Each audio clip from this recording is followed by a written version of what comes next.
Disconnected.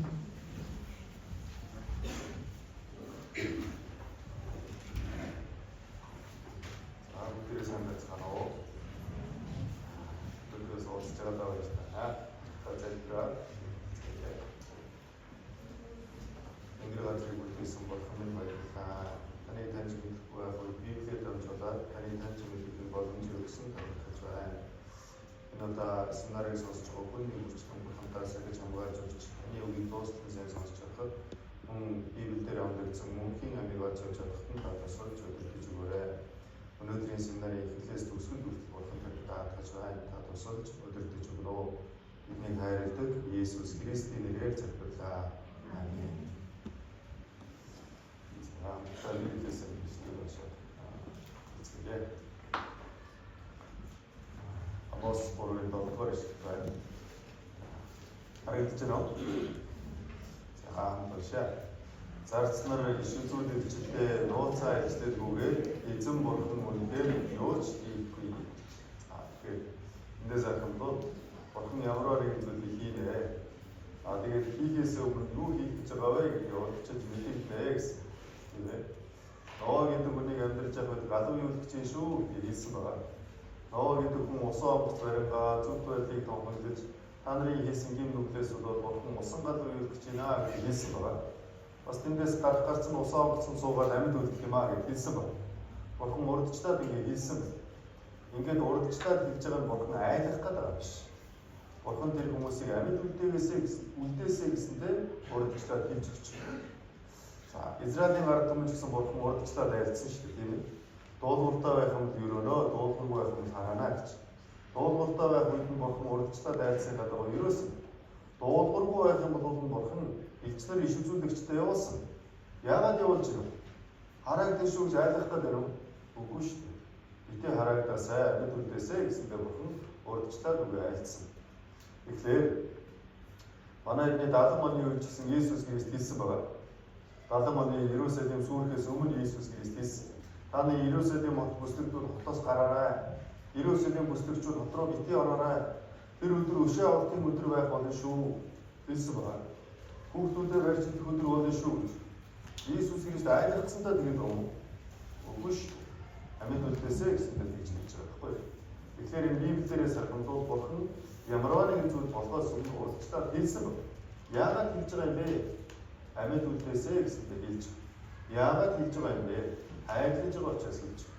Зарим хүн Библийн семинар сонсчод ингэдэг сүнээр өрцөн чинь айлгаад гэж. Та үнийг айлгаад ямар ашиг байх вэ? Тийм ээ. Та үнийг айлгаж яах вэ? Энэ үнэтэй байр түрээстэй. Энэ үнэтэй цаг заваа зарцуулаад та бүхний үнэтэй цаг завыг авчирчаад та бүхнийг айлгаж яах юм? Айлгах шаардлага байх. Харин яах гэж юм? Болох зүйлийг урдчлаад хийж өгч. Тэгээд болох үед нь эндээс амьд гараасаа гэсэн хэлж өгч. Өчигдөр түүхийн төгсгөл ойрхон байгаа гэсэн байгаа. Айлах гэсэндээ биш. Угаасаа ойрхон байгаа зүйлийг мэдээд эндээс гарцаа олоосаа гэсэн. Өнөөдөр үгслүүлээд бас бүгдээр нэгэн зүйлийг жоо бодж үзье. За Матай 24-ийн 3-р эшлэл байна. За өчигдөрөөс энэ эшлэлийг хамтдаа уншсан. Өнөөдрөөс хамтдаа уншицгаая. Хамтдаа ший. Түүний Сидом ууланд сууж байхад шавнар түүнээр хөвчтөн очиж энэ нь хизээ болох вэ? Таны задрал болон ийм төгсгөлийн тэмдэг юу байх вэ? Бидэнд хэлээч гэсэн. Иесус Христээс асуусан байна. Иесус Христ ирэх, үе төгсөх энэ хоёр нэг юм аа. Иесус Христ ирээд үе төгсөхөд ямар шинж тэмдэг байх вэ гэж. Тэгээ өчигдөр үзсэн.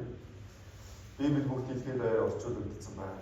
Дайн болоо дайны сурагч юмээ сонсогдож байна. Дэлхийн хувцсад хуучирсан байна. Янз бүрийн алдар төвчнүүд гарч байна. Израиль бас дахин сэргсэн байна. Энэ үеийн тэмдгүүд нь бүгдээр биелсээр. Тэгэхээр одоо удахгүй Иесус Христ ирэх цаг болцоо гэж. Иесус Христ ирснээр нэг үе төгснө гэж. Библиэрээс харах юм бол энэ үечлэл гарч байгаа. Адамаас эхлээд Авраамын үе хүртэлхийг бүс чанарын үе гэж. Энэ цаг хугацааны 2000 орчим жил байсан баг. Авраамаар дамжуулаад бурхан Израилийн ард түмнийг сонгож, Израильчуудад бурхан хуулийг өгсөн. Ингээд хуулийн үе хийсэн. Энэ хуулийн үе Авраамийн үеэс Есүс Христийг ирэх үе хүртэл үргэлжилсэн. Энэ үе ч гэсэн 2000 орчим жил байсан. Есүс Христ энэ ертөнцид ирснээс Есүс Христ дахин ирэх, агаар мандал ирэх тэр үе хүртэл дахиад энэ үеийг харийнхны үе гэж. За тэгээд Есүс Христ агаар мандалд ирнэ гэсэн байна. Есүс Христ агаар мандалд ирэх юм бол яах вэ? Аврагдсан хүмүүсээ бүгдийг аваад явнаа. Уулзах бэлтгэлээ хийсэн хүмүүсээ бүгдийг аваад явнаа. Есүс Христ ирэхээс өмнө энэ газар дээр биелэх шинж тэмдэг байгаа гэсэн. Тэр шинж тэмдгүүдийг нь харсан чинь Есүс Христ ирэх цаг ойлголцсон. За ингээд Есүс Христ ирснээр яах вэ? Есүс Христ агаар мандалд ирснээр харийнхны үе дуусна.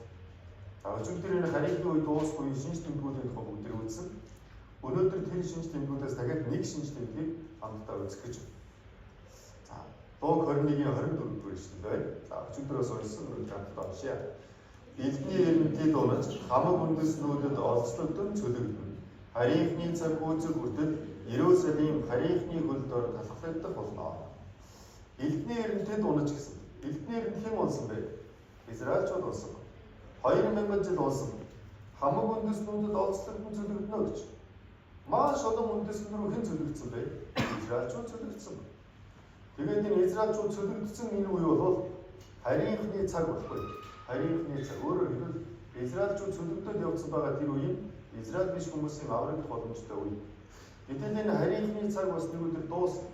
Эзэн дуусах. Израильчууд дахин сэргээд Иерусалимыг өөрийн болгочих юм бол энэ харийнхны цаг дуусна гэж. Тийм учраас хэлж байна шүү дээ.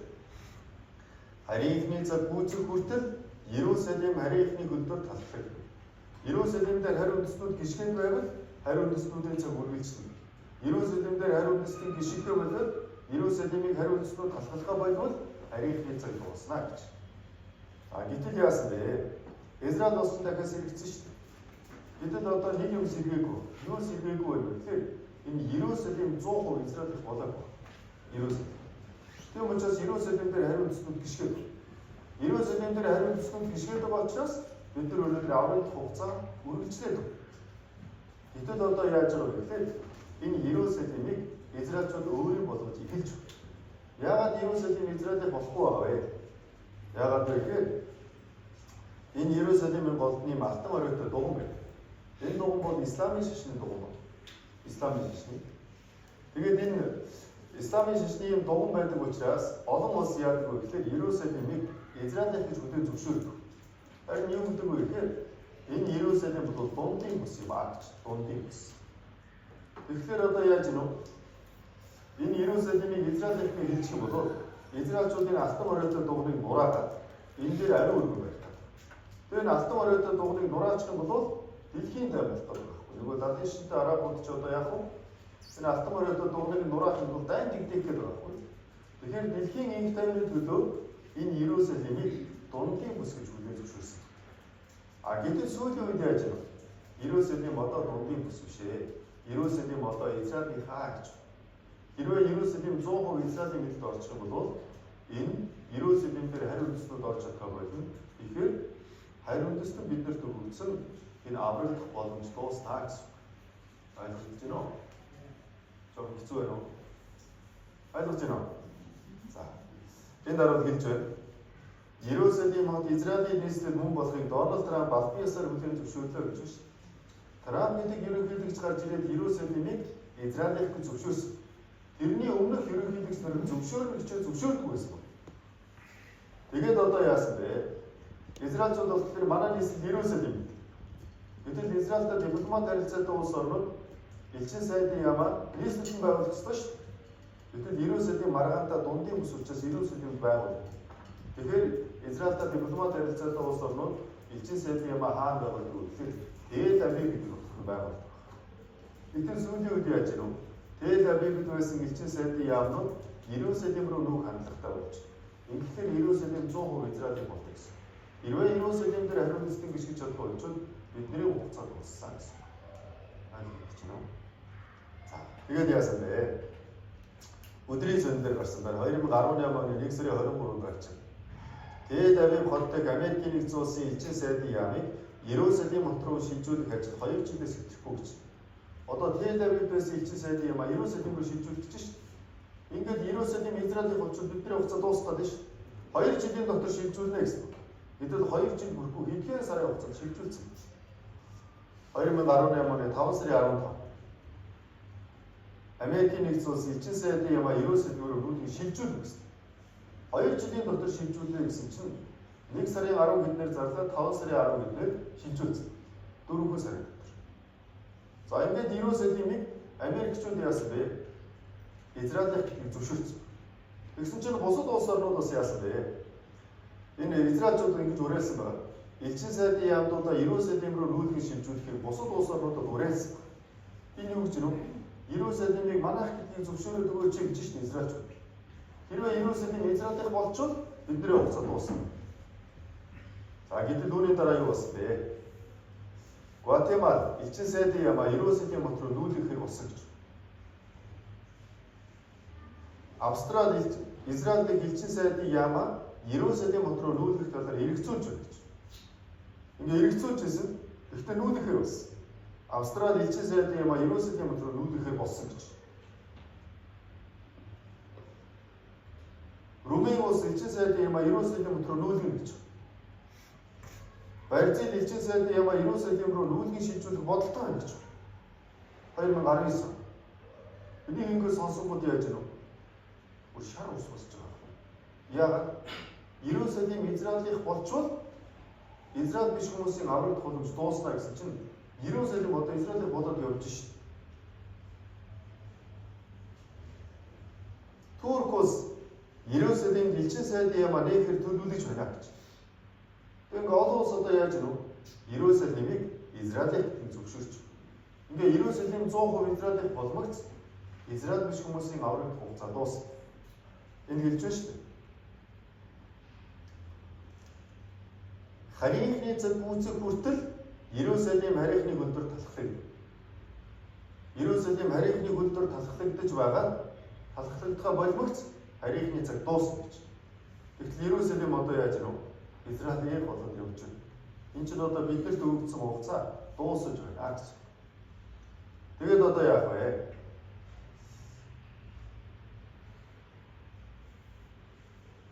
Есүс Христ агаар мандал гинэ. Тэгэх юм бол аврагц хүмүүсээ аваад явна гэсэн. Хизээ ярих юм бэ? Иерусалим Израилийн 100% болоход Есүс Христ ирсэн байна гэж. Бараг болоод явж шít. Тэгэхээр одоо Есүс Христ яаж юм гэсэн үг? Хаалт тогшиж байна гэсэн. Библиэрээс үүдэн дээр чинь зогсоод тогшиж байна гэсэн. Үүдэн дээр хүн хизээ орж ирэх үү? Хизээ орж ирэхэд тогших уу? 7 хоногийн дараа ормоор байгаа тул гээд тогших уу? Үгүй шүү дээ. Маргааш орох уу? Үгүй шүү дээ. Би ороход бэлэн байна. Хүлээж авах билүү гэсэн. Есүс Христ хаалган дээр ирсэн. Ингээд яах вэ гэхээр Есүс Христ агаар мандал ирнэ. Аврагц хүмүүсээ аваад энээс цаашаа Израиль биш хүн аврагдах боломж байхгүй. Тэгээ энээс цаашаа дэлхийд дээр юу болох вэ гэхээр бас бичигдсэн байгаа. Энээс цаашаа Библиэрээс харах 7 жилийн зовлон болно гэж. 7 жилийн зовлон. Тэр 7 жилийн зовлонгийн дунд үед нь яах вэ? Хүмүүсийн баруунгаар эсвэл духан дээр 666 гэдэг тэмдэг тавина гэсэн. Энэ бол Есүс Христ ирээд аврагц хүмүүсээ аваад явснаас 3 жил хагасын дараа болж байгаа зүйл шүү. Тэгвэл энэ 666 гэдэг зүйл нь юу юм бэ? Бид бүхний амьдарч байгаа энэ цаг үед их ойлгомжтой болсон. За. Илчилтэд 13-ийн 16-аас 18 дэх эшлэл байна. За. Бүгдээ хамт уншицгаая. Тэрээр том жижиг баян ядуу чөлөө хийгээд боол хүмүүсийн болон бүгдийн баруун гар дээр нь эсвэл духан дээр нь тэмдэг тавьснаар араадны нэр юм уу нэрийг нь тоо болох тэмдэгтэй хүнээс бусад хинч худалдаж худалдан авч чадахгүй болгоожээ. Энд мэрэгэн ухаан буй. Ухаантай нэг нь араадны тоог бодогдов. Учир нь энэ нэрийн хүний тоо бөгөөд түүний тоо бол 666 юм аа. Аюул жинaalмстай. Цагаан цаас харан бичих шиг байгаа. Уншаад байгаа хүмүүсээс ойлгохгүй байна. Бүгд энийг ойлгох амархан. Таавал сайн анхаарч байна. Юу ч энэ дээрээс 666 гэдэг юм байна. Тийм багт. Энэ 666 гэдэг нь юу юм бэ гэдгийг тайлбарлаж өгье заяа. Энэ дээрээс харах юм бол ухаантай нэг нь араадны тоог бодогдоо гэж шүү дээ. Тэр энэ тооны тухай сайн бодоод үзье гэсэн. Энэ тооны тухай сайн судлаад үзье гэсэн. 666 гэж юу юм бэ сайн? Эрэл хайгуул гэрээ гэсэн үг байхгүй юу? Гэтэл одоо бид бүхэн байж тээ. Дэлгүүрлөө ороод ингээд юм худалдаж авдаг тийм ээ. Гэтэл бүх одоо ихэнх одоо дэлгүүрүүдэд яаж гэнэ? Нэг багнан код уншуулаад одоо бараа гэж өгч байгааз. Гэтэл тэр багнан кодн дээр чинь юу байдаг вэ гэхээр энэ 666 гэдэг систем дотор явж байгаа. Эхлэлд нь урт 2 зураас байгаа, дунд нь 2 урт зураас байгаа, төгсгөлд нь 2 урт зураас. Энэ урт зураас дунд нь 6-гийн тоо гэж хэлж байгаа. 6-гийн тоо. Жаахан хэцүү юм ярих юм бол бид бүхний ажиллаж байгаа компьютер, зураг энэ бүх юмнууд хоёрын тоолын системээр ажилладаг байхгүй юу? IT чиглэл юм байна. Хоёрын тоолын систем нь юу вэ гэхээр тэг 1 гэсэн 2 тоо байхгүй юу? Тэг 1 гэсэн тоонуудаар утга илэрхийлдэг. Тэгээд тэр IT одоо хоёрын тоолын системээр нэгийн тоог яаж ажилладаг вэ гэхээр тэг 1 гэх юм бол энэ нэгийн тоо. Тэг 1 гэх юм бол хоёрын тоо. Тэг 1 гэх юм бол 3-ын тоо. Тэгвэл 6-гийн тоог яаж бичдэг юм бэ хөө? Тэг 1 тэг гэж бичдэг. Тэгэхээр 6-гийн тоо аль ч талаас уншсан 6 болох байхгүй юу? Тэг 1 тэг гэсэн. Аль ч талаараас уншсан. Хоёр талаас адилхан уншигддаг юу гэдэг вэ? Тавны мөн боддог юм ажиллаж байна уу? Хадгалагдах гэдэг үг хоёр талаас уншигддаг шүү дээ. Энийг юу гэдэг вэ? Хоёр талаас уншигддаг. Мөн хичээл хийх бас бодчихээ. Хайлдроо гэжтэй. За. Тэгэхээр байна шүү дээ. Энэ багнан кодн дээр яагаад 6 байдаг вэ гэхээр 6 хоёр талаас уншдаг. Палиндрод учраас 6-гийн тоо байдаг байхгүй юу? За тэгээд бид бүхний энэ хэрэглэж байгаа эргэн тойронд хэрэглэгдэж байгаа энэ бүх багнан кодн дотор юу байгаа вэ гэхээр 666 гэдэг систем байна. Бас дээрээс нь энэ 666 гэдэг тоог нь бодоод үзээрэй гэсэн байна тийм ээ. Энэ компьютер гэдэг үгэнд орж байгаа үсгнүүд бас тоо илэрхийлдэг байна. Тэр тоонуудыг нэгдэх юм бол бас хэл гардаг вэ гэхээр 666 гардаг. Компьютер. Сүүлийн компьютергүй болсон юм байх болсон ба шүү дээ. Та бүхний хэрэглэж байгаа утас чинь бас жижигхэн компьютер шүү дээ. Энэ компьютер гэдэг үгэнд орж байгаа үсгнүүд нь тоо илэрхийлдэг. Тэднэр нь бас яаж гэнэ? 666 гэдэг тоо илэрхийлдэг. Бас бид нэр интернет орох юм бол яадаг вэ? www гэдээ ордог шүү дээ, тийм ээ? Энэ W чинь бас юу вэ гэхээр 6-гийн тоо баггүй юу? Энэ W чинь еврей бичгээр үзэх юм бол вау баггүй юу? Энэ вау гэдэг нь 6-гийн тоо. Тэгээ бол тав хүн хараа. Энэ 666 гэдэг зүйл байж байгаа гэв мэд гараад ирэхгүй. Энэ 666 гэдэг зүйл бид бүхний эргэн тойронд их явж байгаа. Тав хүн энэ мангасан энерги ийм юм үзчихсэн нөө араатны энерги. Энэ дараагийн бол юм 3 хонсны юм ором шиг байгаа биз. Гэхдээ энэ юу вэ гэхээр нөгөө ваа үсгч байхгүй юу? Энэ үзүүр нь ингээд хажуудлаг байгаа биз энэ рүүгээ. Бүгдээрээ нэг рүү үзүүр нь чиглэсэн байгаа биз. Хомсны ором байсан бол шууд ихцүү болчихсон шүү дээ. Энэ чинь тэр хомсны ором биш. Ваа үсэг байхгүй юу? Өөрөөр хэлбэл энэ чинь 666 байхгүй юу? Эндээс харах юм бол тийм ээ. Мастер мангас буюу араатны энерги гэж байна шүү. Тэгээ энэ дээрээс хараад өгч юу? Unleash the beast. Энэ юу гэсэн үг? Араатныг чөлөөлөх гэсэн. Энэ 666 гэдэг зүйл бид бүхний эргэн тойронд олон байна. Энэ бол вау буюу 666. Энэ одоо ундаан дээр гарч байна. Хувцсан дээр гарч байна. Тийм ээ. Хүмүүс машин дээр явчихсан одоо ингэ тавьсан байж байгаа. Зарим үед гар утасны кейсэн дээр хүртэл гарч байна. Зарим хүмүүс энийг юу гэж мэдэхгүй гар дээр бас ингэ шүүнж. Тэгэхээр энэ 666 гэдэг чинь юу вэ? Багнан код 666. Компьютер 666. Интернет 666. Бид бүхний эргэн тойрны 666 тийм эвгүй юм болох юм бол энэ 666 маш их хэрэглэгдэж байна. За тэгээд арах юм бол энэ 666 гэдэг юм нэг юм хэрэглэгдэнэ гэж. Юуд хэрэглэгдэх юм бэ? Худалдан авахд энэ 666 хэрэглэнэ гэсэн биш. Тийм ээ. Худалдан авахд 666 хэрэглэнэ гэж. Тэгэхээр та бүхэн бодоод үзтээ. Багнан код байх бол худалдаа байх болчиход байна. Компьютер байх бол худалдаа байх болчиход байна. Интернет байх бол худалдаа байх болчиход байна. Тэр нөгөө 666 ч бид худалдаа нэр хийж шүү дээ. Тийм ээ. Хүмүүс яаж худалдаа намыг хийдэг байсан бэ? Эхэндээ бараагаар сольдог байсан. Барааг мөнгөөр сольдог байсан. Барааг картаар сольдог байсан. Бүх бараа багнан кодтой байсан. Одоо тэр бараа чинь одоо сайжлаад яаж вэ гэхээр бичиг чиптэй болж бараа нь. За тэгэхээр энэ 666 гэдэг зүйл худалдаанд нэвтрээд ороод ирсэн байгаа. Энд харах юм бол нөгөө багнан код чинь энд байж. Гэтэл багнан код нь цаашаа хөгжөөд яаж байгаа гэхээр ийм жижиг бичиг чип гэсэн. Бичиг чип. Тэгээ бичиг чип болчихлоо яах вэ гэхээр байршлыг шалгаж болдог ба. Хаана байгаа вэ? Тэр хэмжээний бараа хаана явж байгаа вэ гэж байршлыг шалгах юм боломжтой болчихсон. Тэгэхээр 666-ыг худалдаа найманд хэрэглэнэ гэсэн чинь бид нар одоо яаж вэ? 666-аар худалдаа наймыг хийгээд эхэлсэн биш. Тэгээ одоо яах вэ гэхээр ийм жижигхэн юм зүйл болсон. Нано технологи гэдэг юм хөгжөөд жижигхэн юм бичиг чипнүүд гардаг байсан. Та бүхнээс асууя. Одоо бас 50 жилийн өмнө 666-аар худалдаа хийнэ гэж та бүхэн хүлээж авах уу? Юу гэвэл айсуунд ганцаарч байна. Тийм үү? Ийм сонирхол тийм үү? Одоогоос 100 жилийн өмнө хүмүүс 666-аар худалдаа наймыг хийнэ гэж ойлгох бол тэр хүмүүс юу байж боломгүй ярьдаг гэж. Тийм үү? Библиэлд дандаа байж боломгүй юмнуудыг ярьсан байдаг. Гэхдээ цаг нь болохоор бид чинь яг л тийм библиэлд болцсон байдаг байхгүй юу? Есүс Христ дээрээ дагаар мандал руу аваад явна гэж. Бүтэхгүй юм шүү. Цаг нь болохоор яг л. Үүний дараа яах вэ? Тэр 666 гэдэг зүйлийг хүмүүсийн дээр тавина гэж. Хүндээ. Хүний хаан тавих юм бэ? Баруунгаар юм уу? Духан дээр нь тавина гэж.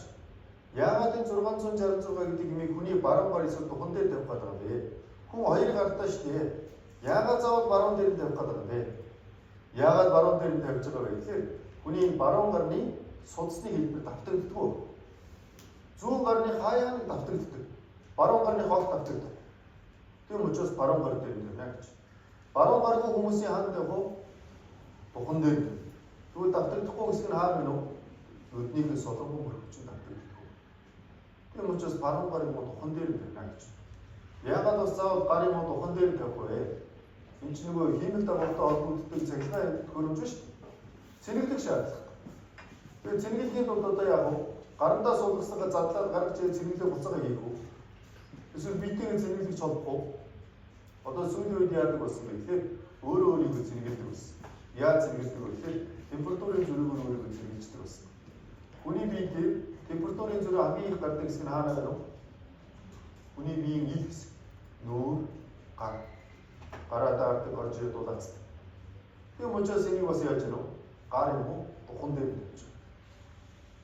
Энийг бурхан хийсэн байсан бэ? 2000 жилийн өмнө хийсэн. За тэгээд энэ бол юу юм бэ? Одоо бид бүхний иргэн тойронд бол энэ хэрэгжиж байгаа юм үйл явдал. Одоо өнөөдөр дэлхийд дээр зарим улс орнуудад энийг бас яаж байгаа вэ гэхээр туршиж үзэж байгаа. Үүнтэй холбоотой хэмжлэг төр харцгаая.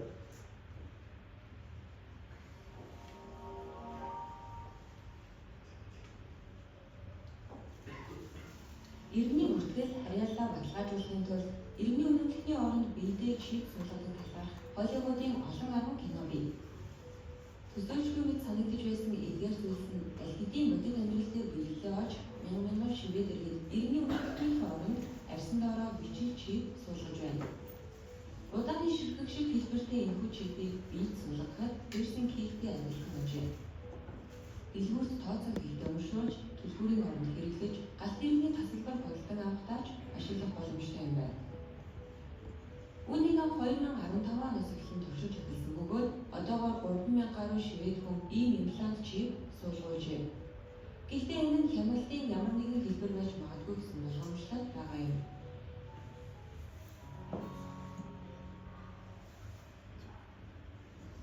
Дээрх юм бол зарим улс орнуудад аль хэдийн туршигдаад эхэлсэн.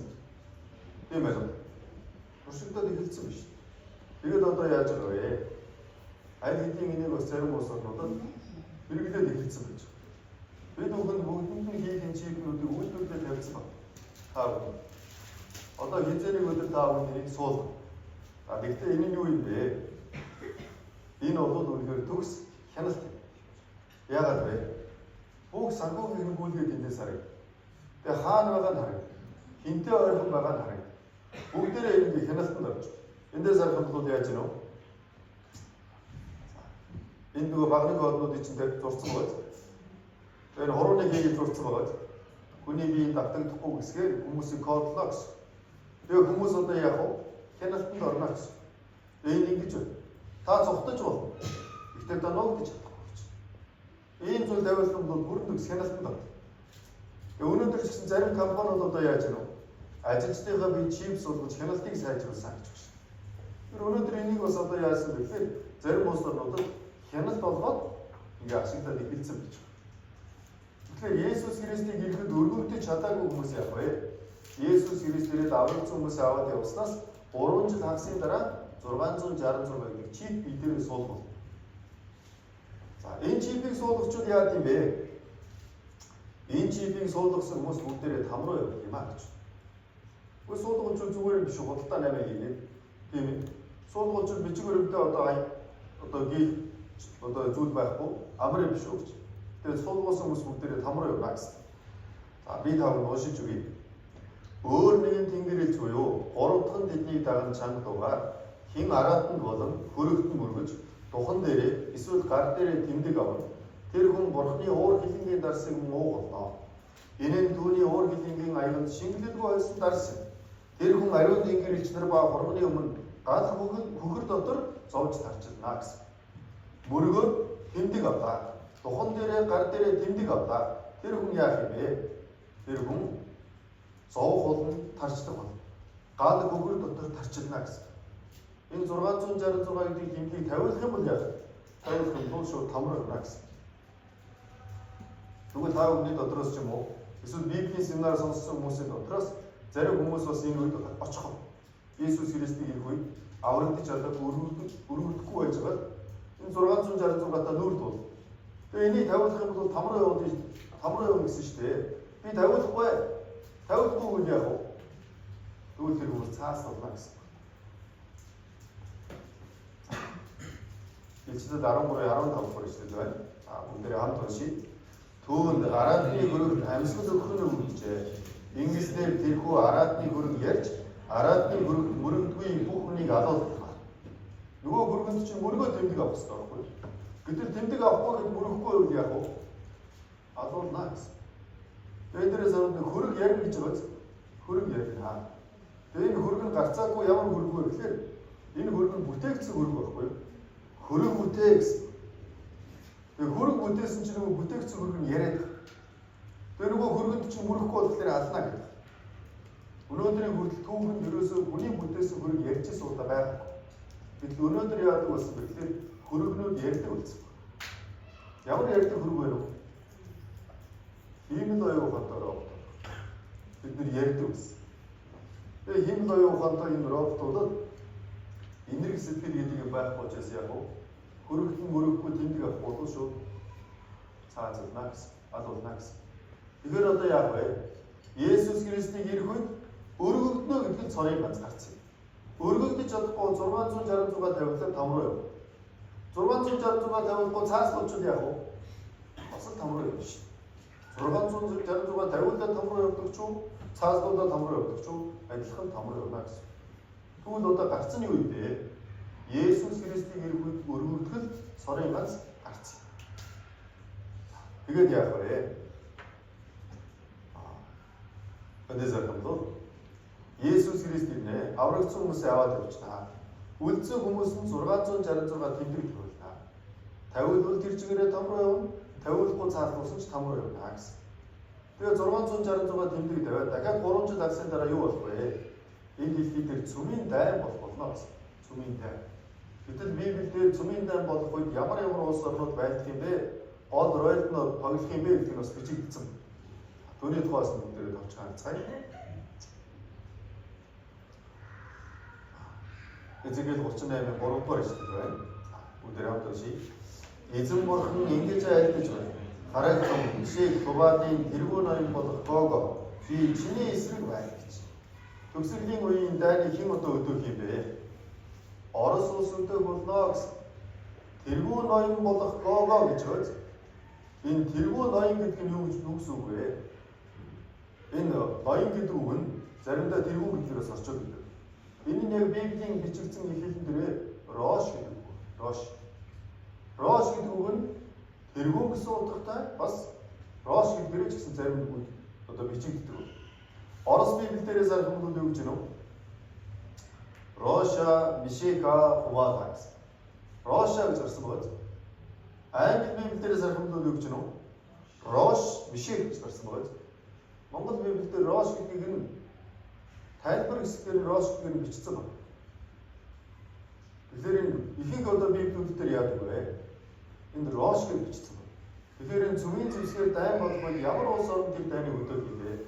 Орос улс тэр дайныг өдөөх болно гэсэн. Оростой хамт ямар улс орнууд байх юм бэ? 38-ийн 5 дугаар эшлэл байна. Бүгдээр хамт уншийе. Перс, Этиоп, Пут тэдэнтэй хамт байж тэд бүгд бамбайлуулалтаа ажээ. Дээрээс харуул. Оросын холбооны улстай өөр ямар улс орнууд хамт байх юм бэ? Перс, Этиоп, Пут тэдэнтэй хамт байна гэж. Перс гэдэг нь ямар улс вэ? Перс гэдэг нь өнөөдрийн Иран улс. Харах юм бол Персийг яагаад Иран гэж нэрлэх болсон бэ? Эртний нэршил Перс одоо Иран гэдэг нэртэй байна. Тэр эндээс харах юм бол Перс, Этиоп, Пут тэдэнтэй хамт байна гэж шүү дээ. Перс гэдэг нь Иран хамт байна гэсэн. Оросын холбооны улс Иран хоёр ойрхон байна гэсэн. Этиоп гэдэг нь Этиоп улс. Пут гэдэг нь ямар улс юм болоо? Пут гэдэг нь Либ улс. Либ. Англи Библиэс ордог гэж нү? Перс, Этиоп, Либ гэж. Тэр Оросын холбооны улстай ямар улс орнууд цуг байх юм бэ?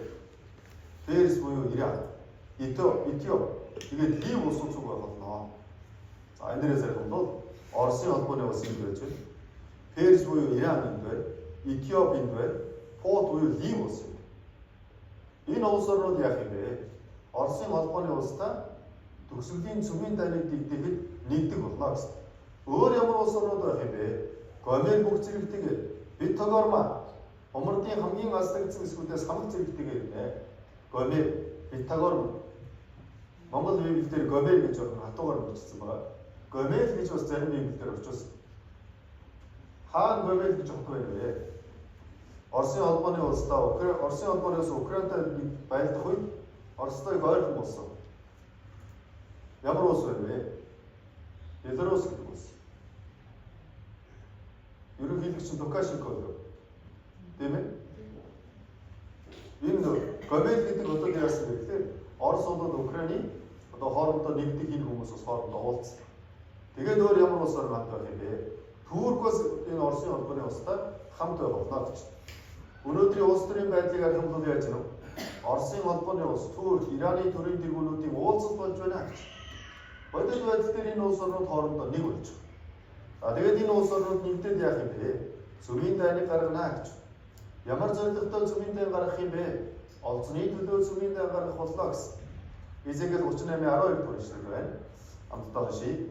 Ол зарж, тонон дээрэмдэж, идүүгээ хүн сурчсан эцгүү газруудын эсрэг мөн үндэснүүдээс цуглуулж, мал сүрэг эд хөрөнгийг эзэмшин ертөнцийн төвд амьдарч байгаа ард түмний эсрэг гараа ирүүлнэ гэж шийдэл боллоо.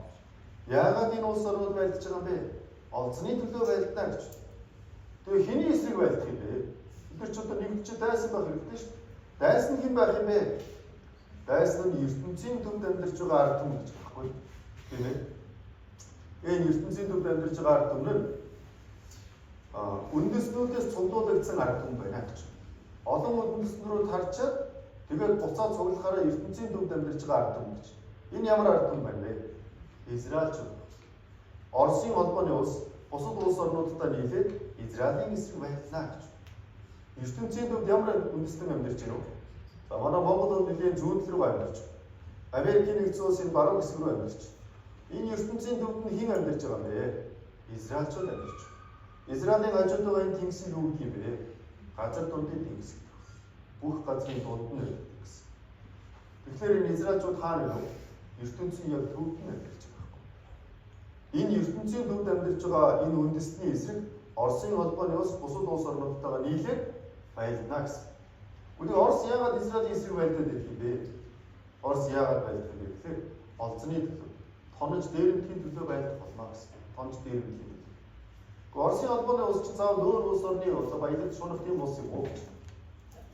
Оросын холбооны эдийн засаг угаасаа онцгүй байсан байна. Гэтэл сүүлийн үед бүр илүү онцгой болж. За, Оросын эдийн засаг. Энэ дэлхийн банкны судалгаа байна. 2008 оны Оросын эдийн засаг дэлхийд харах юм бол 9-д орж. Гэтэл 2009 он болоод ирсэн чинь нөгөө 9-д орж исэн Орос чинь 12-д ороод ирж. Энэ ямар одоо их алдагдал вэ? Эдийн засгийнх нь 23.4. Бараг эдийн засгийн 4-ний 1-ээр багассан. Сая дөрөвний цалин авдаг байсан нөгөө Оросууд ч одоо яаж вэ? 750 мянга болоод явчихж байгаа. Андрээс харах юм бол 2012 13 он өсөлттэй байсан байгаа. 14 он буурсан, 15 он буурсан, 16 он буурсан. Тэгээ Оросууд одоо яадаг вэ гэхээр Европ руу байгалийн хий зардаг байсан байгаа. Рублийн ханш унаад байсан учраас рублийн ханшаа өсгөхийн тулд Оросууд Европчуудад хэлсэн. Та нар биднэрт төлбөр тооцоогоор рублээр хийж өгч. Тэгсэн чинь Оросоос Европ руу явж исэн байгалийн хий хоолой хэлбэрсэн. Тэгжүүл яасан бэ? Европчууд байгалийн хий авах шаардлагатай Оросын хий хоолойд хэлбэрчтэй тэгжүүлсэн чинь энэ үеийг ашиглаад Израильчууд яасан бэ? Тэгэхээр маш их хэмжээний байгалийн хийтэй тэр байгалийн хийгээ Израильчууд одоо Европ руу зарна гэж. Энэ дараа нь гэж шүү дээ.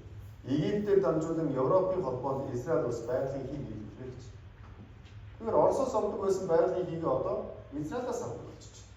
Тэгэхээр Оросууд одоо яаж вэ? Ирээдүйд нь гараа гэсэн. Орос руу юм зарах юм. Оросоос юм худалдаж авч чадах юм. Хүссэн хүсээгүй авдаг байсан байгалийн хий хүртэл одоо яаж вэ? Хоолойд үлдээд Европоос авдаг гэсэн. Тэгээ Оросын эдийн засаг үнээр хүнд өсөлт байлаа даа. Энд харах юм бол 2016 онд Оросын ядуусын доо 5 сая өсөж ирсэн. Гэтэл одоо дайм болоод Оросын эдийн засаг үнэхээр асуудалтай. Оросын холбооны улсын сангийн сан эдийн засаг хөлдөх эрсдэл нь үүрлээд байна. 2025 оны 5 сарын 28-ны нийтлэж хэн хэлж байна? Оросын сангийн сан. Улс орных нь эдийн засгийн сүүлчийнөөс шавхагдж байгааг Оросын төв банкны ерөнхийлөгч анхаарууллаа. 25 оны 6 сарын 20-нд. Саяхан Оросын холбооны улс Монголоос төмс орсон шүү дээ. Үндсэн даа. Энэ бол Оросын холбооны улсын хувьд байж боломгүй ичгүй гэж. Яагаад тэр хэмжээнд хүрв? Эдийн засгийн тэр хэмжээний аюул. Тэгээ олон нийтийн хэрэгслэр яаж вэ? Оросын эдийн засаг сайн байгаа, амьдрал сайхан байгаа гэдэг тийм мессежүүдийг байна гэж. Гэтэл бодит байдал яаж вэ? Гаднаа гэлэн зэрэг дотроо балан зэрэг гэж болж байгаа. Гэтэл энэ Оросын холбооны улс яадаг улс вэ? Маш их хэмжээний зэвсэгтэй улс. Зэвсэгтэй. Өлсөд өгдөг зэвсэгтэй. Тэгвэл одоо яах вэ? За өлсөж өгөхдөө өгөх юм болов. Яах вэ одоо? Үнэхээр хүчтэй том биетэй хүн байлаа. Өлсөд идэх юм байлгүй. Гуугаад хүн идэх юм өгдөг вэ? Тийм ээ. Тэгвэл одоо нөгөө том биетэй хүчтэй хүн чи яах вэ? За миний хувьд тавилан юм байсан бэр үхийтэйг өлсөд өгөх юм болов. Өлсгийн ихэнд одоо яах вэ? Хүчээр хэрэглэх үү? Тэр юм хийх болов. Хийж таарна шүү. Тэгэхээр энэ Оросын холбооны улс яах вэ? Өгөхтэй өгрөг байгаа тавьж та. Тийм ээ. Тэгээ Оросын холбооны улс одооноос ихтэй ярьж байгаа. Бид нэр цөмийн дайны шүү гэж. Цөмийн дайны аюул занал хийлээ. Америкийн нэгдсэн улс Оросын холбооны улсын цөмийн зэвсгийн өнөөгийн байдал гэж. Оросын холбооны улс Америкчууд горондоо цөмийн зэвсгээр дайн хийхгүй гэсэн гэрээгээ цуцалсан шүү. Тэгэхээр одоо дайнаа хийнэ гэсэн. Энд дээрээс харуул хийж байна. НАТО цөмийн зэвсгээ бэлэн байдалд оруулах талаар хэлэлцэж байна. НАТО гэдэг чинь Европ болоод Америк нэгдээд Оросыг эсэргүүцэх гэсэн шүү. Цөмийн зэвсгээ бэлэн байдалд оруулна гэж. Тэгээд Герман зэвсэг байрлуулах Америкийн нэгдсэн улсын хариуд Орос улс цөмийн зэвсгээр айлгаж үлдүүлээ гэж. Оросууд одоо бүр ил цагаан хэлдэг ус. Юу? Бид нар цөмийн зэвсэг хэрэглэн шүү гэж. Лавровыг гадаад хэргийн сайд нь ярьсан байна. Улаан шугамыг даваад явах бид нар цөмийн зэвсэг хэрэглэн шүү гэж. Медведев хэлсэн байгаа. Москва Украинд ялагдвал цөмийн дайнд нэгдэж магадгүй гэж. Энд ч одоо юу ярьж байна вэ? Цөмийн дайнд хэрэглэн шүү гэж байгаа.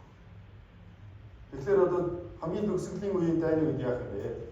Оросын холбооны улс иргэн тойрныхоо улсуудтай нийлээд ертөнцийн төвд амьдарч байгаа олон үндэстнээс зөвлөсөн Израиль руу дайна.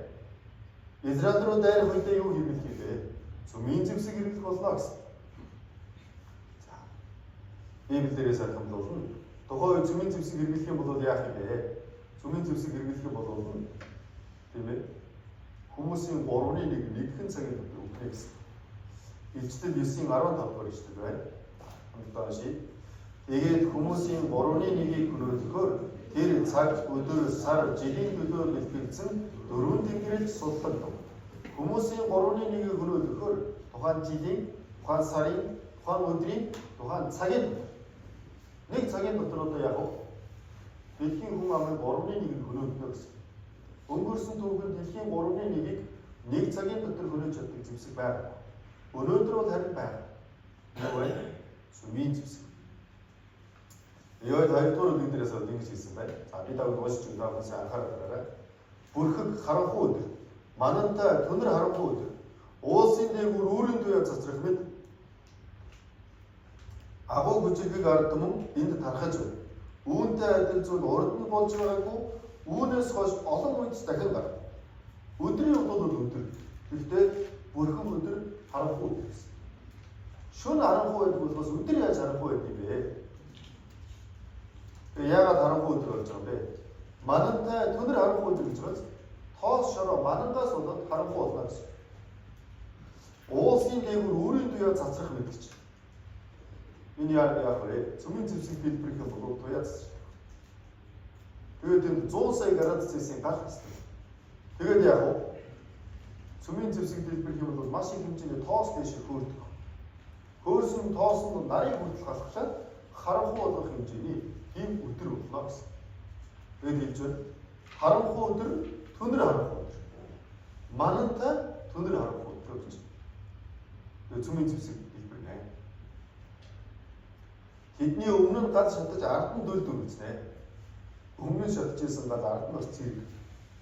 Нэгэн зэрэг үйл болно гэсэн. Англиэр одоо яг вэ?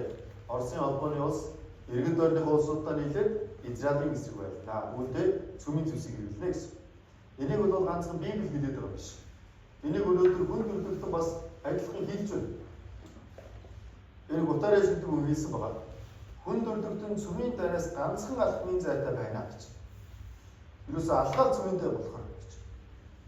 Та бүхэн тийм зүйл мэдхүү. Хүн төрөлхтөн бүтээсэн зэвсгээ хизээж хэрэглэхгүй хайж байсан юм байна. Бүтээсэн зэвсгээ бүгдийг хэрэглэсэн. За. Ганцхан алхмын зайд байна гэсэн. Харах юм бол ертөнцийн мөнхлийн цаг гэж энэ цаг байдаг. Энэ цаг яадаг вэ гэхээр цөмийн дайны аюул ойрхон байсан сэрэмжлүүлдэг байхгүй юу?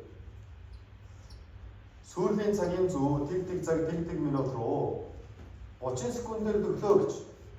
За. Сүүлийн цагаар дэлхийн сүргэд 2 минут 30 секунд байна гэсэн. Сүүлийн цагаар дэлхийн сүргэд 2 минут дутуу байна. Тийм байна. 2019 он 2 минут дутуу байна гэж. Энэ дарах юм бол яаж вэ? Одоо 90 секунд дутуу байна гэж.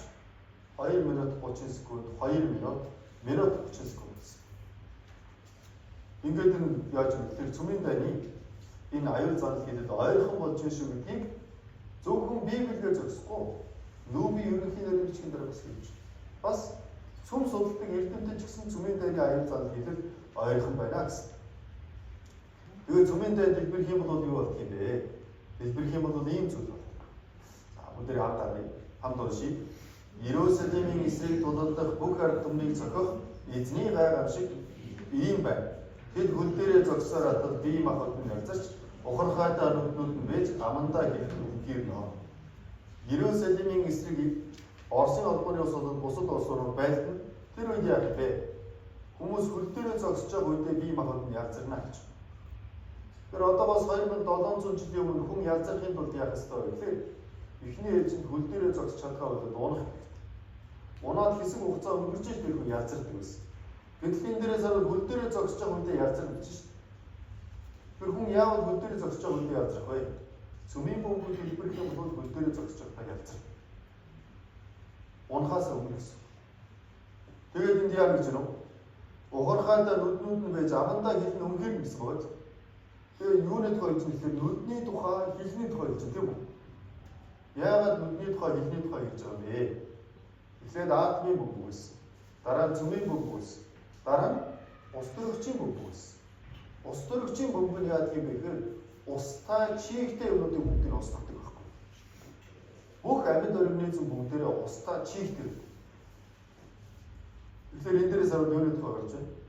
Цөмийн бөмбөг дэлбэрэх юм бол юунд өртөх юм бэ гэж гарсан байна шүү.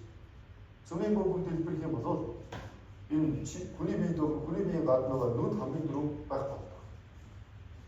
Японд атомын бөмбөг дэлбэрэх үе ч гэсэн хол байсан хүмүүс сохорсон. Яагаад гэвэл чийгдэг гэсэн. Тэгээд одоо яах юм бэ?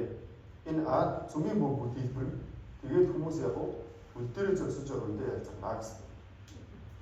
Тэгээд тухайн үед ямар хөө үйл явдал болоо түүний тухайс бүгдээр бичлэгээр харцгаая. Энэ бол хүмүүсийн хийсэн бичлэг. Бодит байдал бол энэс бүр хамаагүй илүү байж таа.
Тэгэхээр энэ цөмийн зүсгээр дай хийнэ гэдэг бол нэг нь ялдаг нөгөөх нь ялагддаг дай биш. Энэ цөмийн зүсгээр дай гэдэг бол бүгдээрээ сүүж устдаг дай бол. Тэгэхээр Библи дээрээс харах юм бол юу гэж хэлж байгаа вэ? Харах юм бол Есүс Христ ирнэ. Тэрнээс өмнө Библийг шинж тэмдэг байна. Шинж тэмдгүүд нь биелээд байгаа учраас Иерусалим хүртэл Израилих болоод явж байгаа учраас одоо Есүс Христ ирэх цаг ойрхон байна. Есүс Христтэй уулзах бэлтгэлээ хэрэгтэй. Тэгэхгүй бол 666 гэдэг тэмдэг тавилаад том руу явдаг ч цааслуулаад том руу явдаг ч нэг нь болно. 666 гэдэг тэмдэг тавилаад жоохон хугацаа үлдлээ ч гэсэн цөмийн зэвсгээр дайн болчих учраас энэ ертөнцийн найдвараа тавиад байх зүйл байхгүй гэсэн. Ойлгож байна уу? Энийг тавд айлтгаж хийж байгаа болов уу? Үгүй ээ. Тав нэг гадах гарцаа олоосай. Амьд үлдээсэй гэсэн үг хэлж байна. Өөрөөр хэлбэл өдөр амтаа шиг. Хэрвээ би та нарт газрын эмсийг ярихад итгэхгүй бол Тэнгэрийн эмсийг ярихад та нар яаж итгэх юм бэ гэж. Энэ дээрээс хараа. Газрын эмс байхын зэрэгцээ Тэнгэрийн эмс бас байдаг юм аа гэсэн. Тийм байна уу? Библи дээрээс харах юм бол хүн Тэнгэрийн эмийг харахгүй болохоор итгэж чаддаг юм аа. Тийм учраас Тэнгэрийн эм байдаг гэдэгт итгүүлэхийн тулд бурхан яах юм бэ? Газрын юмнуудаар тайлбарлаж өгөх юм аа гэсэн. Тэр энэ газрын юмнуудаар бид бүхэн тайлбарлаж өгч байгаа нь бурхан байгаа шүү гэдгийг ойлгуулах юм. Тэнгэрийн зүйл байдаг шүү гэдгийг ойлгуулах юм. Хараад яваад байгаа газрын юм чинь бүх юм бишээ, энэс өөр юм бас байдаг юм гэдгийг ойлгуулах юм байхгүй. Тэгвэл хүмүүс заримдаа үүнд итгэдэг, үүнийг заримдаа хүлээж авдаг. Тэр яг юутай адилхан бэ? За өнөөдөр бид бүхний амьдарч байгаа 21-р зуунд ингэж амьдарч байгаа хүмүүс байна. Одоо ч гэсэн ширэнгэн бүнд ингэж амьдарч байгаа хүмүүс байдаг юм. Тэр хүмүүс ингэж амьдарч байгаа ч. Гэхдээ энэ хүмүүст очиод ийм хот байдаг юм аа гэж хэлэх юм бол энэ хүмүүс итгэх болов. Бид нэр 14-5 давхарт амьдардаг шүү дээ. 100-200 давхар өндөр байшин байдаг шүү дээ. Яруу энэ хүмүүс итгэх болов. Ийм хот байдгаа гэж хэлэх юм бол энэ хүмүүс итгэх болов. Өдөр шөнөгүй гэрэлтэй байдаг юм аа гэж энэ хүмүүс итгэх болов. Энэ хүмүүсийн бил төвшнөр итгэхгүй шүү. Тийм биз?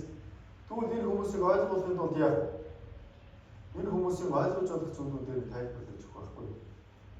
Энэ одоо амьдарч байгаа энэ хүмүүс чинь одоо яаж байгаа вэ гэхээр өөрсдийнхөө амьдарч байгаа энэ ертөнцийг л бүх зүйлээ бодсон хүмүүс байхгүй юу?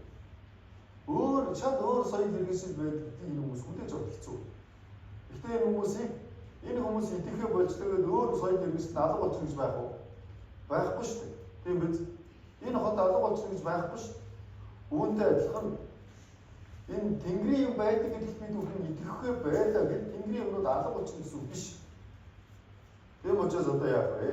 Бид нэр Тэнгэрийн юм байдаг юм а гэдгийг ойлгуулахын тулд Бурхан газрын юмнуудаар тайлбарлаж өгсөн. Бид бүхний саяын цөмийн зэвсгээр дэлгүүр хүртэл үзэж байгаа. Тэр нь бүгдээрээ энэ газрын зүйлс. Энэ газрын зүйл. Тийм ээ. Бурхан бүтээсэн гэдгээр дамжуулаад Бурхан хэлж өгч байна. Эдийн цэцэрлэгээр дамжуулаад Ноагийн үеийн Израилийн түүхээр дамжуулаад төгсгөлийн үеийн шинж тэмдэг энэ бүх зүйлүүдээр дамжуулаад Бурхан энэ газрын юмсыг тухай тайлбарлаж өгч байна. Тэгэхээр газрын зүйлээр дамжуулаад бид бүхэн яах ёстой юм бэ? Тэнгэрийн юмсаас байдгийн байш шүү гэдгийг ойлгох ёстой. Тэгвэл одооноос эхлээд бүгдээ яасан бэ? Яг одоо хүртэл бид бүхэн газрын юмсыг тухай үзсэн бол яг одооноос эхлээд бүгдээ яах вэ? Тэнгэрийн юмсыг тухай бодож үзье. Тэнгэрийн юмс гэдэг нь юуны тухай гэж байгаа юм бэ? Мөнхийн диваажин, мөнхийн там, шүүлтийн тухай гэж байна. Тэгэхээр энэ газрын түүх нэг өдөр дууснаа. Энэ газрын түүх нэг өдөр дуусах юм бол бид нар бүгдээ яах вэ? Бүгдээ Тэнгэрт очиж цолсон байна. Тийм ээ. Бид бүхэн Есүс Христийг ирлээс өмнө насаараа Тэнгэрт очсон байж магадгүй. Есүс Христийг ирэх үед өргөгдөө зарим насны очинд очсон байж магадгүй. Есүс Христийг ирэх үед өргөгдөхгүй бол яах вэ? 666 гэдэг тэмдэг тавиулаа төвдөлтөнд тодорхой болж магадгүй. Тэмдэг тавиулахгүй гэж байгаа цааслуулаад тодорхой болж магадгүй. Удаан байлаа гэхэд Есүс Христийг ирснээс хойш 7 жил орчих. Тэгвэл тэр үеэс эхлээд бид бүхэн хаана бүгдээрээ Тэнгэрт яваа. Тийм биз? Бодилдоо бүгдээрээ 100 жилийн дараа хэд бид нар хаана явах вэ? Би эндээ байж байна хүн байхгүй шүү. Бид нар бүгдээрээ Тэнгэрт өөрөөр хэлбэл бүгдээрээ Бурхны үлдчихсэн байна гэсэн. Тийм биз? Библиэрээс аваад ингэж хэлсэн байна. Еврей 9-ийн 27 дугаар эшлэл. Бүгдээрээ хамт уншийе. Хүн ганц удаа өгч дараа нь шүүхээр товлогдсон. Хүн бол нэг удаа үхдэгэ гэсэн.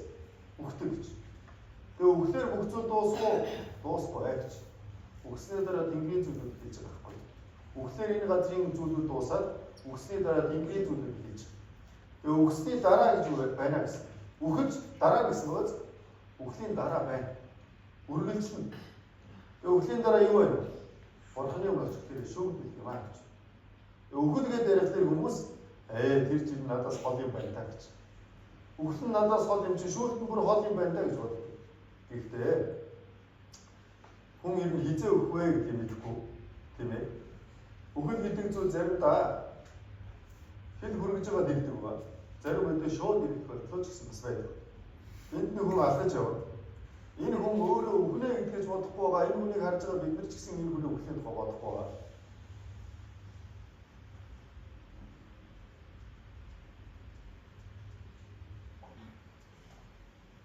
Ийм зүйл болж байгаа. Бид бүхний эргэн тойрны гинтийн үйл явдлууд олон байна. Энэ хүн магадгүй урагшаага буцаа зогцсон болоод амьд идэх байсан. Тэгэхээр энэ хүн бол өөртөө 2 секундын дараа 1 секундын дараа юу ирэх вэ гэдгийг мэдэхгүй байна. Тэр ганцхан энэ хүн мэдэхгүй байгаа юм биш.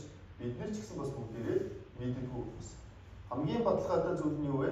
Хизээний өдөр бид нар үхнэ гэдэг нь үн юм аа гэсэн. Энэ ертөнцийн 100% бэлтгэл сорын ганц зүйл нь юу вэ? Бид бүгдээрээ үхнэ. Тийм биз? Тэгээ үхэх юм бол яах юм бэ? Үхсний дараа үргэлжлэнэ гэж. Үхэх үедээ зарим хүмүүс энэ хүнтэй адилхан үхэж магадгүй. эд хөрөнгөтэй, зугаацах цэнгэг ариг дарсанхтэй, найз нөхөд олонтой гэсэн мөртлөөсөө нөхөхтэй айж өгч. Тийм ээ. Зарим хүмүүс нь энэ үнтэй адилхан үгүй байгаа. Ганцаараа нэг орон дээр ирээ байж. Их эд хөрөнгө харагдахгүй байна, олон хүн харагдахгүй байна. Гэхдээ энэ хүнийг харах юм бол амар тайв. Энэ дээр нэг зураг байгаа. Энэ магадгүй Есүс Христийн зураг байна та. Цээжин дээр нэг ном барьсан байгаа. Энэ магадгүй Библийн ном байна та. Тийм ээ. Тэгэхээр энэ ямар нэгэн айж өгөөд ямар нэгэн амар тайван өгч байгаа юм бэ? Есүс Христтэй уулзах илтгэлээ хийсэн. Өөрөөр хэлбэл мөнхийн диваачнд очно гэдэг нь тодорхой болсон. Бурхны өмнө очиж шүүгдэх юм бол гим нүгэл нь асуудалгүй болсон байх юм бол тэгвэл санаа. Тэгээгүй байх юм бол яах вэ? Их юм бол бид Бурхны өмнө очиж шүүгдэнэ. Бид үгүй шүүгднэ гэхлээр шүүл байхгүй байгаа сайн гэж боддог. Гэхдээ бид бүхний хүмүүс ч шүүл гарцаагүй байх ёстой гэдгийг бас мэддэг. За, та энэ хүний тухай мэдэх үү? Энэ хүнийг Широ Иши гэх хүн байхгүй. Энэ хүн Япон хүн. Тэгээд дэлхийн 2 дугаар дайны үед энэ Дорнод аймгийн цаахан тал 731-р анги гэж ангийг энэ хүн байгуулсан. Тэгээ энэ хүн тэр ангийн захирагч нь байсан.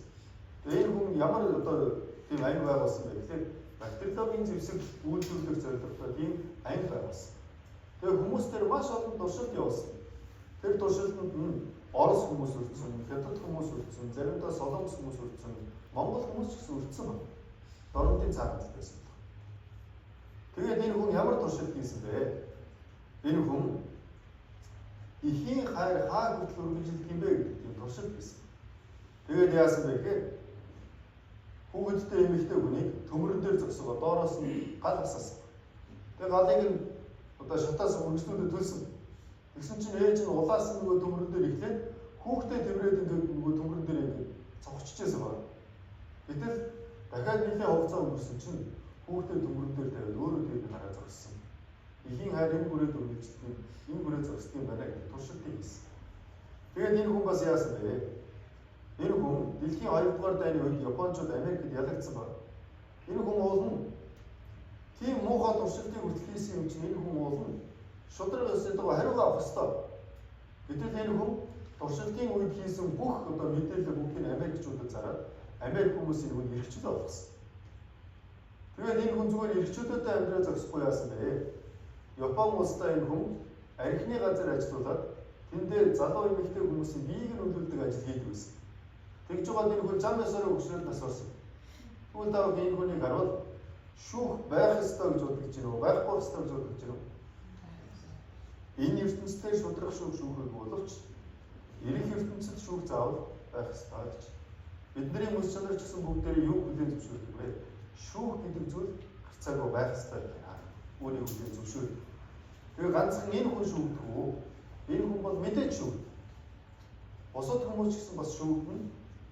Энгийн хүмүүс шүүгдэнэ. Бид нар бас бүгдээрээ яг үгсний дараа бүгдээрээ шүүгдэлцгэнэ. Юм учраас Библиэрээс авах ингэсэн байна. Илчилтэд 20-ийн 11-ээс 12 гэжтэй байна. За бүгдээрээ хамт уншийе. Цагаан өвгтэй агуу сэнти болон дээрэн задрагчийг би харав. Түүний дүр төрхөөс газар тэнгэр зогтсон бөгөөд тэдэнд байх газар ис олдов. Их баг өгөхсдийг сэнтийн өмнө зогсхийг би харлаа. Номууд дэлгээстэй байв. Өөр нэг ном дэлгээстэй байсан нь амийн ном аж. Өгөхсөд үүсийгээ дагуу энэхүү номуудад бичигдснээр шүүгдэв. Цагаан өвгтэй агуу сэнти байсан гэж. Яагаад цагаан сэнти байгаа бэ? Цэвэр ариун учраас. Тэгээд дээрэн задрагчийг би харваа гэж. Энэ дээрэн задрагч нь Есүс Христ. Тэгээд цагаан өвгтэй тэм сэнтин дээр сууж байгаа учраас ямар нэгэн гим нүгэл байх юм бол бүгдийг шүүнэ гэсэн. Тэгээд өгөхсөд үйлсийгээ дагуу энэхүү номуудад бичигдсэн шүүгдвэ гэсэн багт. Өгсөн хүмүүс юу үйлснийгээ дагуу Бурхны өмнө очихдээ шүүгднэ гэсэн. Тэгээд Илчилт 20-13-аас 15 дээрээс өгдөг байна. Дотроо байсан өгөхсдийг тэнгис гаргаж өг. Үхэл ба өгөхсдийн орон өөрсдийн доторх өгөхсдийг гаргаж өг. Тэдний нэг бүрэн үйлсийгээ дагуу шүүгдэж. Тэр хүмүүс өөрөөрөө шүүгдээгүй. Нэг нэгээрээ шүүгдсэн гэж. Юугаараа шүүгдсэн бэ? Үйлсээрээ шүүгдсэн гэж. Тэгээд үхэл ба өгөхсдийн орон галтнуур таягдлаа. Энэ бол хоёр дахь үхэл буюу галтнуур болоо. Мөн амийн номын бичвэрээс нэр нь олдоогүй бүхэн галтнуур таягдлаа. Амийн номын бичвэрт нэр нь бичсэн нь олдохгүй байх юм бол галтаа нуур таягдлаа гэсэн. Ингээ бурхны өмнө очих юм бол яах юм бэ? Бүгдээрээ шүүгнэ гэж шүүгнэ. Тэгэхээр бид бүхний шүүгдэх ёстой гэж үзэж байгаа хүмүүс шүү. Бид бүхний эргэн тойронд энгийн амьдарч байгаа хүмүүс гэсэн бүгдээрээ шүү. Яагаад вэ? Нэг үржлийн шүүгдсэн учраас. Бид нар ч гэсэн бас шүүгдэх болов шүүгнэ. Тэгээ бурхан шүүгүүдээ ингэж шүүнэ гэсэн. Номлогчийн ус 12:14 хэлсэн байна. Хамтдаа уншийе. Сайн муу гэж ялгадаггүй. Нууцлагдсан юм бүрийг бүх үйлсийг бурхан шүүлдэд аваач болно. Сайныг шүүнэ нү. Бид нар бол сайныг шүүмээргүй. Тэгээ сайныг шүүнэ гэж шүү дээ. Муугийн шүүнэ нү. Шүүнэ. Сайн муу гэж ялгадаггүй шүүнэ гэсэн. Тийм байна. Бурхан яагаад сайныг шүүдэг юм болоо? Сайныг заавал шүүгдэх шаардлага байна уу?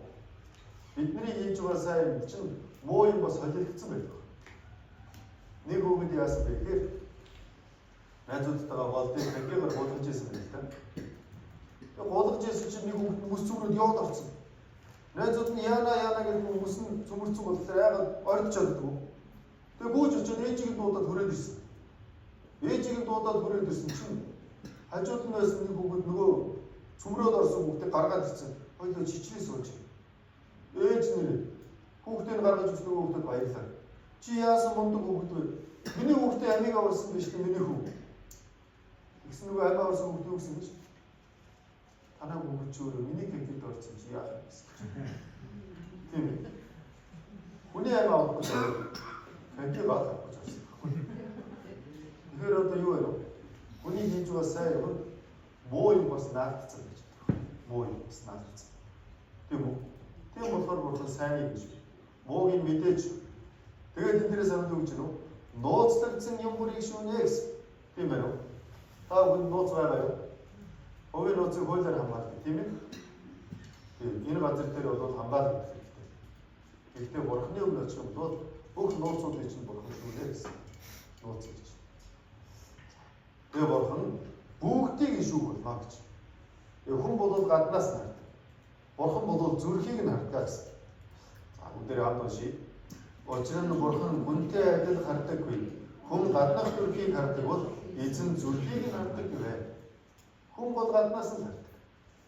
Бурхан бол гаднаас нь хардаг, дотроос нь хардаг. Нэг ч үгүй гэсэн. За. Тэгээ бурхан бид бүхнийг шүүнэ гэсэн. Зүрхийг нь харах юм бол юу гарах болоо? Хүн бол гаднаас нараа зүрхийг мэдэхгүй шүү дээ. Бурхан бол зүрхийг нь харах юм бол дотор нь юу байгаа вэ гэж үнэхээр сайн мэдчих. Тийм ээ. Ингээд бурхан зүрхийг нь хараад шүүх болоо гэсэн. За тэгээд бурхан юуны дагуу шүүх юм болоо? Бурхан хуулийнхаа дагуу шүүх бол. Бурхан бас хууль. Тэр хуулийн дагуу бурхан шүү. Библиэрээс харах юм бол 613 тушаал гэж. Энэ дотор үйл гэсэн тушаал гарч байна. 200 хичнээн. Үйл гэсэн тушаал гарч байна. 365 тушаал гарч байна. Тэгээд энэ 613 тушаалыг дэлгэрүүлэх юм бол 10,000 орчим болно гэсэн.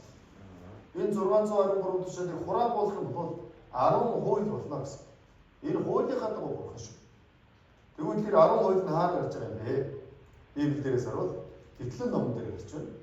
Гэтлэн 23 дугаар эшлэл. За бүгдээ хамт уншийе. Чи надаас өөр бурхантай байж болохгүй гэж. Тэр 10 хуулийн хамгийн номер 1-д юу гэж байна вэ? Бурханаас өөр бурхантай байж болохгүй. Бүтээгч бурхан гэж цорын ганц бурхан байгаа. Тэрнээс өөр бурхантай байж болохгүй гэсэн. Тэгвэл энэ өнөөдрийн ертөнцийн яаж байна вэ? Бүтээгч бурханаас өөр юм шүтж байгаа хүмүүс ямар олон байна?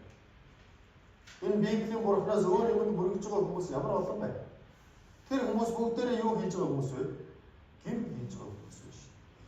Энэ арах юм бол энэ Солонгос хүмүүс юм болж байгаа. Япон хүмүүс ч гэсэн бас одоо яаж байна? Мөрөгдөг юм байгаа тийм ээ. Хятад ч гэсэн мөрөгдөг юм байгаа юм. Байгаа ш. Бид нар ч гэсэн өөр янз янзын зүйлүүдэд мөрөгсөн бурхан биш юм. Тэгвэл бид нар бүгдээрээ юу хийсэн бэ? Гэмт хийсэн гэсэн. Энэ хийсэн гэмт нүглийг маань бурхан очих юм бол шүүнэ гэж. Хариуцлага тооцлоо гэж. Үүний дараа юу гэж байна вэ? Хуурамч шүтэнд мөргөж болохгүй гэсэн. Хуурамч шүтэнд мөргөж болохгүй. Арах юм бол янз янзын ийм хэмжээнд олон ийм зүйлүүдэд мөргөж болохгүй гэж. Арах юм бол ийм байна. Ийм олон янз юм. Ийм шүтээнүүдэд мөргөж болохгүй. Мөргөсөн тохиолдол болгон бүгдээр юу юм бэ? Гэмт нүглээ гэсэн. Энэ хүрдийг очиод эргүүлэхээр хэдэн мянган ном уншсантай адилхан гэж бодож ирв. Эргүүлэх юм бол хэдэн мянган нүгэл үлдсэн. Бурхан тэрнийтэйгээ хариуцлага тавьсан. Библиэрээс харах юм бол ингэж хэлсэн байна. Чи тэдэнд тэнгэрс ба газрыг бүтээгээгүй Бурхад газраас ба тэнгэрсийн дороос устгах болно гэж хэлээ. Жинхэнэ Бурхан бол тэнгэр газрыг бүтээсэн баг. Тэнгэр газрыг бүтээгээгүй мөртлөөсөө Бурхан гэдэг нэртэй зүйл бол тэр жинхэнэ биш ээ гэсэн. Устна гэж шүү дээ. Цөмийн бүгд дэлбэрэх юм бол бүгдээ л байх болчихсон. Устна шүү дээ. Коронавигийн дараа энэ хэрэгчүүд маш олон Бурханаа шатаасан шүү дээ. Яагаад? Коронавирус тусгаараа ингэ мөргөөд байсан чинь коронавирус тэр үеийн насаараа уурандаа нөгөө Бурхантай гарч байгаа шатаагаар тийм болсон байхгүй. Тэгэхээр жинхэнэ Бурхан байхад жинхэнэ биш юмд мөргөнө. Чи ямар том юм бэ? Төрсөн аав байгаа өөрийг нь хайрлаад байхад чинь өөр хүнийг аваа гэдэг байгаа даа та. Байж болох уу? Тэрнээс илүү ноцтой зүйл. Иремья 10:15 дугаар шүү дээ. Тэд дэмий хоосон доог тохооны бүтээл шийтгэлийнхээ цаг тэд устдаа гэж. Дэмий бүтээлүүд юм аа гэсэн. Ийм янзын Бурхан байна. Энийг бас одоо Бурхан гэж нэрлэнэ. Энийг одоо бас Бурхан гэж нэрлэж байна. Та үгүй шөнө явж байгаа Бурхан мэнэ гэсэн чинь энэ цэнгэр гараад ирэх гоё. Юу өстө ашгүй дэх үү? Бүүз. Тийм биз? Айгуу зэрэг ухаалаад ингэ зүрх мөргөн зогсон шүү. Тэгэн үстэй. Дэмий зүйлүүдээ доог тохооны бүтээлээ гэсэн. Та хүн 21 ногоо дээр их гэж мэдэх үү? Дандаа нүцгэн эмэгтэй ч юм байдаг шүү дээ. Тэр хин хийсэн бэ? Занаасаа юм хийсэн шүү дээ. Өөр амгаач ууцтайгаа. Тийм. Занаасаа гэдэг нь энэ хизээ хийсэн. Төвдөд очиж шашны сургууль зүрчээсэн. Эд одоо жинхэнэ өсөж байгаа залуу. Найз охинтой болох хэрэг сургуулиас зөвшөөрдөг. Тэгээ шашны сургуультай сураад ах юм чи Бурхан болно гэсэн. Тэгэхээр одоо нөгөө чи яах вэ? За би өөрөө Бурхан болохоос өмнө 21 гой Бурхан гэж тавьчаад дараа нь би Бурхан болохоор тэр хүмүүстэйгээ сайхан уулзъя. Тэгээс. Мөрөж юм уу? Дэмий хос доор тохооны бүтээлээс. Тийм үстэй мөрөж болохгүй гэсэн. Энэ арах нь бол ээж мод гэдэг нэг юм байдаг. 2012 онд ээж модон сүлхий овоо гэж навч мавчтай ургамалтай байсан. 2015 он болсон чинь хажуудлын мод ногоо болохгүй гарсан. Энэ мод ярьдаг байсан бол юу бол би чинь ээж биш ээ. Хүн гэдэг чинь ухаантай юм уу гэхээр ямар тийм юм бэ? Чамд өхөн над байхгүй. Өхөн байхгүй болохоор ирээд мөргөөд байхаар чинь өөр хүмүүсөндөө би ухаараад байна. Надад цаашаа яваа хол бай. Би мөрөөрөө ургамаар байгаа тул тийм ээ. Гай болохоор зайлаа. Тийм ээ. Энийг хоосч билээс. Хүмүүс яагаад энэ мөрөгдөг юм? Занштай дагаад мөрөгдөг юм аа. Тэр занштай нь хоос юм аа гэсэн. Нэг айл яасан бэ гэхээр хавиргаа дандаа 3 хагаад бууж чандаг занштай байж. Тэгээд яасан бэ гэхээр ээжээсээ асуусан. Ээж хавиргыг яагаад 3 хуулт юм бэ? Наад чинь өвд ээжийн цааш хэрэггүй бол хүний амны гарц тааж дууга 3 хуугаад чана гэсэн. Эмээгээс очиж асуусан. Өвд ээжийн цааш тэгэхгүй бол хүний амны гарц дууга 3 хуу гэсэн. Эмээгийн ээж өндөр настай хүнээс ч яагаад 3 хувааж байгаа? Өндөр эмээг нь хурмаа хийж байгаа юм юмар ховор байлаа. Манай тоглож жижигхэн болохоор хавиргаа 3 хувааж чандаг байсан ба. Заншин өвд ээжийн юм гэдэг ингээд ер нь хий хоос зүйлээс. Тэгээд энэ дээр юу гэж байна вэ? Хор агаад сайнны алийг нь хийж үл чадах бол тэднээс битгий яа гэж. Мөргөө сайжилдаг байсан бол манай монголчууд нэрээр үнэн супер болсон. Тийм ээ. Манай монголчуудын дуурайдаг төвдүүд бүр супер болсон. Тэгсэн төвдүүд нь бүр 7 доо. Яа. За. Тэгэхээр ийм нэг зүйлүүд мөргсөн тохиолдол нь юу вэ? Тийм нүлээ гэсэн. Энэ дээр очиод мөргөж байна. Тийм ээж мод гээд мөргөөдөөс чинь урдсан чинь дахиад хажуудлын модыг ээж модод өргөмжлөө дахиад мөргөж байгаа. Энэ ч гэсэн бас тийм. Ийм юм дээр очиод мөргөж байгаа. Энэ ч гэсэн бас юу вэ? Тийм. Очиж ингэж эргүүлэхээсээ залхуураад гэртээ тавиад эргүүлдэг байсан. Тийм ээ. Гэртээ тавиад эргүүлэхээсээ залхуураад автоматар эргэдэг юм тавьж байсан. Тэгээд энэ шүтэн мөргөж нэгээр бүр илүү залхуу. Бэлэнчлэг сэтгэхүйтэй байна. Тэгснээр амьдрал нь бүр илүү уруу дараа. Энэ юу вэ? Бүгдээрээ хин нүглээ гэсэн. Энэ алдагдмал өнгөтэй энэ хин хийдэг үлээ? Манай урд хурс хийдэг шүү дээ. Тийм ээ? Урд хурсууд маань мөнгөтэй бол гоод хийдэг. Манай монголчууд мөнгөтэй бол гоод худалдаж авдаг. Хийсэн нь мөнгөтэй болсон уу? Худалдаж авсан нь мөнгөтэй болсон уу? Хийсэн нь мөнгөтэй болж байгаа шүү. Энэ бол өөр амьдралд тус болж байгаа юм биш. Харин бохор сүсгээр мөнгө болж байгаа хүмүүс. Хийвэжтэй бүргөө тийм тохиолдол бол бүгдээ юу вэ? Тийм үлээ. Үүний дараа юу гэж нөө? Эзэн бурхныхаа нэрийг хуурман хоосод бүүдгүрдаа гэж. Түн чинь аавынхаа нэрийг болгоомжтой гэж байгаа шүү. Аавынхаа нэрийг сэтгэхгүй бодож байгаа шүү. Гэтэл бурхны тухай хаамаагүй байдаг байхгүй гэж. Тийм биз? Бурханд итгэдэг хүмүүсийг бас янз янзаар. Энэ тохиолдол болгон бүгдээ юу вэ? Бурхны нэрийг хуурман хоосод дурдж байна гэсэн. Үүний дараа амралтын өдрийг ариунаар сахиа гэсэн. Амралтын өдөр гэж хэлсэн. 5 дахь өдрийн орой, сагсаны оройг Библиэлд хэлж байгаа амралтын өдөр. Бид нар тэрийг мэдээж өгч. Тэгэхээр нэг насаараа бид нар зөрчиж ирсэн байхгүй. Тэгэхээр энэ дөрвөн хуулийг харахад бид нар бүгдээ ямар хүмүүс вэ? Болцоо хангацсан хүмүүс. Ямар? Хамруу явах болцоо хангацсан хүмүүс. Үүний дараа бас өөр хуулиуд байгаа. За, энэ дээрээс харах юм бол эцэг ихээ хүндэл гэж. Эхний дөрөв нь бурханд хамаарал. Сүүлчийн 6 нь хүн хоорондын харилцааны хууль. Хамгийн нэгдүгээрт нь эцэг ихээ хүндэл гэсэн. Ром 1-ийн 30 дугаар ишлэл байна. Бүгдээрээ хамт уншийе. Гүтгэгч, бурхныг үзий ядагч, дээрэлгүй их цантай, сагсуу, хорон нүг санаачлагч, эцэг ихтэй уулгур. Энэ Ром 1-ийн 30 дугаар ишлэл нь жагсаалт гэж. Энэ юуны жагсаалт вэ гэхээр цаазаар авахлах хүмүүсийн жагсаалт гарч байна. Цаазаар авах хүмүүсийн жагсаалт нь хэн гарч ирв? Гүтгэгч. Бурхныг үзий ядагч юм гэж. Бас ямар хүн гарч ирв? Эцэг ихтэй дуулуургүй хүмүүс цаазаар авах хүмүүсийн жагсаалт гарч байна. Эцэг ихийнхээ үгийг нэг удаа зөрчсөн бол цаазаар авах байлаа гэж Бурхны үг. Эцэг их гэж ямар хүмүүс байдаг юм бэ? Өөрөө идэггүй мөртлөөсөө нүр бүгэлдээ өгч байгаа хүмүүсийг эцэг их гэж байна. Тийм ээ. Хүүхэд нь өгөх юм бол хэмжлэгээ хийлгсээр байгаа юмлэг байсан. Аав ээж нь өгөх юм бол хүүхдүүдээ зовоочноо гэж гэртээ байж байгаа байсан. Эцэг их нь нас орох юм бол ууланд байж оршуулж байгаа гэж. Өөр хүүхэд нь оршуулах юм бол нас орох юм бол элэг зүрхэндээ оршуулж байгаа гэж. Тийм ээ. Тийм хүмүүсийн өөдөөс янз бүрийн зүйл хийлээ. Та бүхэн өөрсдийнхөө хүүхдүүдийг бодох шаардлагатай. Өөрийгөө л бодох. Эцэг ихийг хэрэг сэтгэлийг зоож байсан бэ? Хэрэг үгэнд нь орохгүй олон удаа байсан бэ? Бид нар бүгдээ адилхан шүү.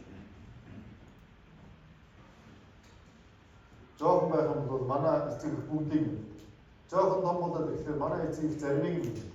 Дахиад жоохон том болоод ирэхээр манай аав ээжийг нь мэдэхгүй дээ гэж. Дахиад жоохон том болох юм бол яг аав ээж юугаар мэддэг гэж. Дахиад жоохон том болохоор аав ээжийн зүвч байсан юм.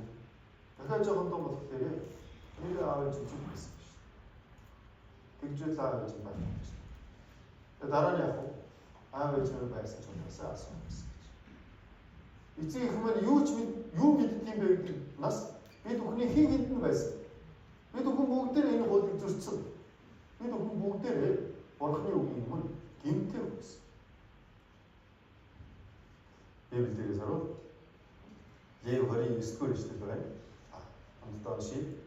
Эцгээ эсвэл ихээ хараахан байхаас тэр гарцаагүй алга. Тэрээр эцэг ихээ хараасан бөгөөд өөрийн цусыг өөрөө хариуцсан. Эцэг ихийгээ хараасан. Зарим хүмүүс өөр хараалыг хэлж, зарим хүмүүс дотор хэлж чаавас гэж.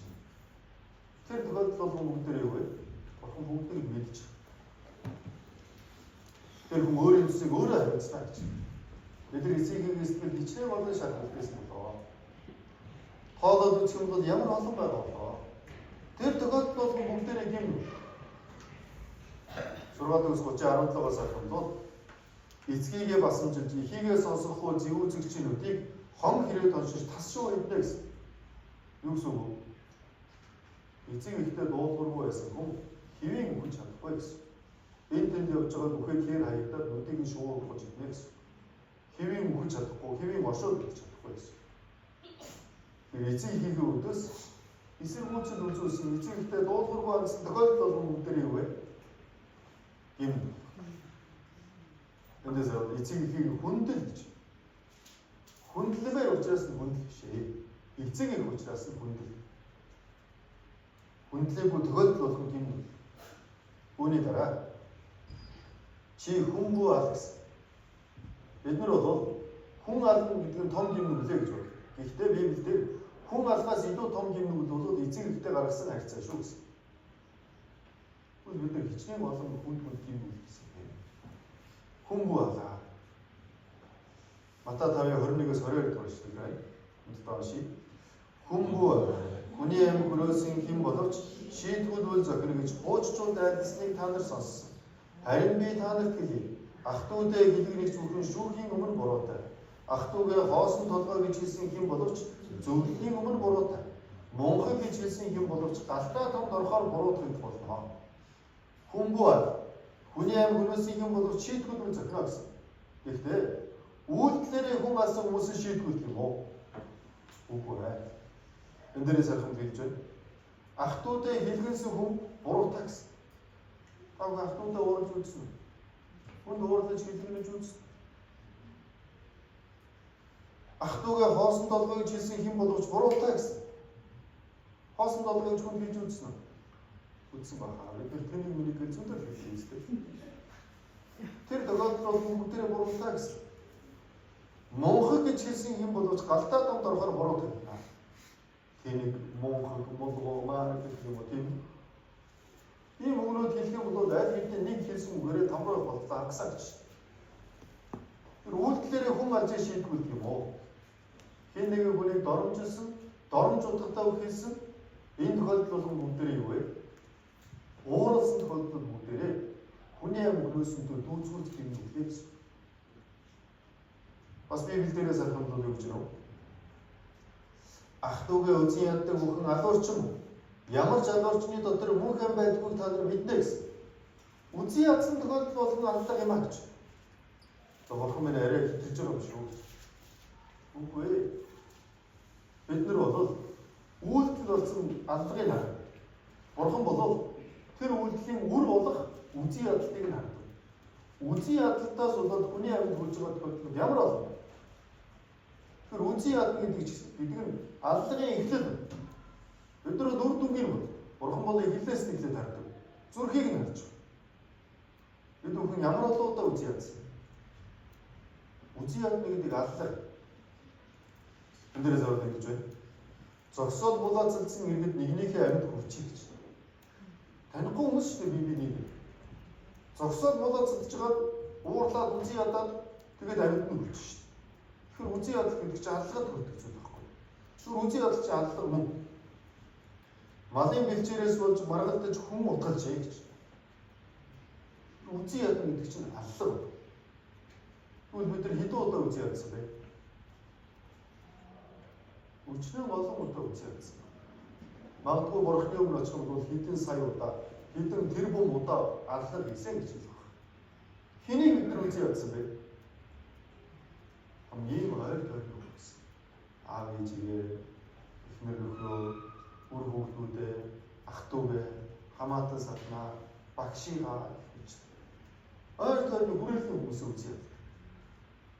Тийм олон удаа аллаг хийжээд бид нар Бурханы өмнө яваад очих юм бол гимгүү гэж хэлж чадахгүй өөрийгөө юм хүмүүс. Үүний дараа чи бүү завхай гэсэн. Матай 5:27-оос 28 дугаар эшлэл байна. Унтаа уншия. Чи бүү завхай гэснийг та нар дуусна. Харин би та нарт хэлье. Эмэгтэй хүний ташаатан гарах хүн бүр зүрхэндээ түүнтэй хэдийнэ завхайсан гэдэг юм аа гэж. Үйлдэлийг нь Бурхан харж байна. Бас үйлдэл болох эхлэлийг нь Бурхан харж байна. Эмэгтэй хүнийг ташаатан гарах хүн бүр зүрхэндээ түүнтэй хэдийн завхайсан гэж. Хажуугаар явж байгаа хүмүүсийг янз янзаар бодлоо. Янз янзын төсөөлөл бодлоо. Энэ тохиолдол болгон бүгдээр юу вэ? Хэм нүглээ гэсэн. Эмэгтэй хүмүүсийн өвчлсөн жаахан дээгүүр хувцсны битүү байсан. Гэтэл одоо сүүлийн үеийн задгаа болдог. Яаж юм бэ гэхээр эмэгтэй хүн ч гэсэн тийм хүсэл байгаа. Намайг хараас хүсэл. Тийм. Хотын гудамжийг хориотой зураг самбараар чимгэлмээргүй байна гэж. Энэ дарах юм бол тоос сурагч рекламдж байгаа. Тэгээ тоос сурагчаар юу сурж ийм гэхээр юу бүх сурж байгаа. Яагаад ийм сонин зураг тавьж байгаа? Ийм зураг тавихаар хүмүүс их хардаг юм. Их харахаараа худалдан авалт нэмэгддэг юм. Яагаад ийм хүмүүсийг харж байгаа? Ийм сэтэл дотор нь байдаг шүү дээ. Тэр учраас харж байгаа шүү дээ. Тийм үү? Эрэгтэй эмэгтэй гэх адилхан. Нэг удаа би сэлэнг рүү явсан байгаа. Сэлэнгийн сүм рүү явсан чинь автобус зуугаад явсан чинь хажууд нэг цэргийн уцтай их цуус. Тэгээ замдаа явж байсан би одоо дэлгүүртэй гарч байна гэж. Тэгээ тэр хүн юу гэж ярьж байгаа гэж. Би одоо хаяа нөхөртөө гомдод юм шиг. Юунд гомдох вэ? Би залуу сайхан би хинт чарахгүй дөрөв төвц өмсөр авах хөшлөө гэж нөхөртөө гомдох юм. Сайхан би хинт харуулмаар байсан. Хэдэн хүн харуулмаар байсан. Хэдэн хүн харуулахаар сэтгэл ханах байсан. Яагаад тийм сэтгэл хүн байна вэ? Тэр хүн ч гэсэн садар самуус идэх байгаа. Эрэгтэй эмэгтэй гэлтгүй бүгдээр адилхан. Энэ Захарлингийн гэдэг бол бурхны үнэхээр дургуй хүн. Еврей 13:4-р эшлэл байна. Бүгдээр хамт уншийе. Гэрлэлтийн бүгд хүндлэгдэв. Орд элчингүү бузардаг. Учир нь садарлагчдыг болон завхаар ичдэг бурхан шүүнэ гэсэн. Гэрлэлт бол бурхны зөвшөөрсөн зүйл. Гэр бол бурхны зөвшөөрсөн зүйл.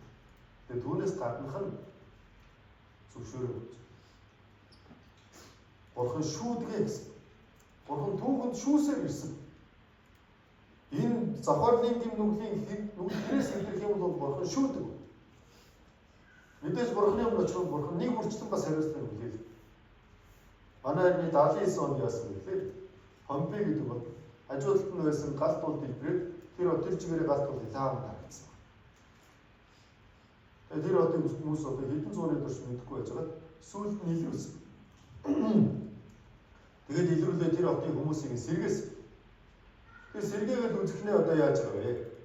Помпей одоо үнэхээр садар самуут байсан юм аа. Түүнийг мэдэж байна. Юугаар мэдж болж байгаа вэ? Тэр дарга нь бол нийтийн халуусны газар. Тэгээ нийтийн халуусны газар байна шүү дээ. Эрэгтэй эмэгтэй хүмүүс цуг ордог халуусны газар.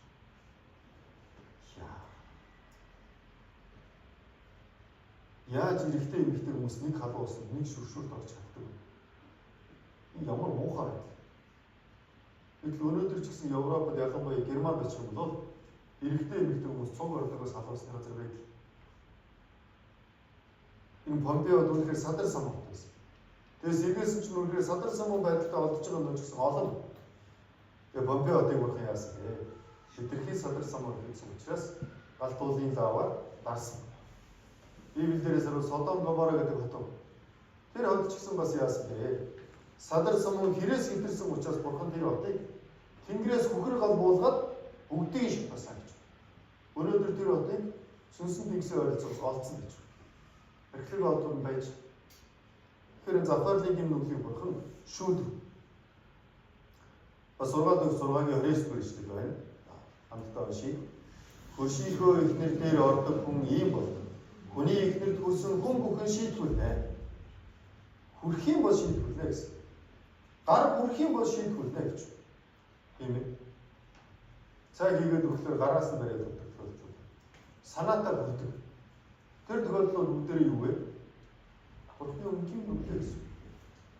Сүүлийн үеийн садар самууны гин нүглийг хүмүүс бас яаж юм гэхээр эрэгтэй, эмэгтэй, хөгшин залуу гэлтгөө дэлгэцээр хийдэг болж байна.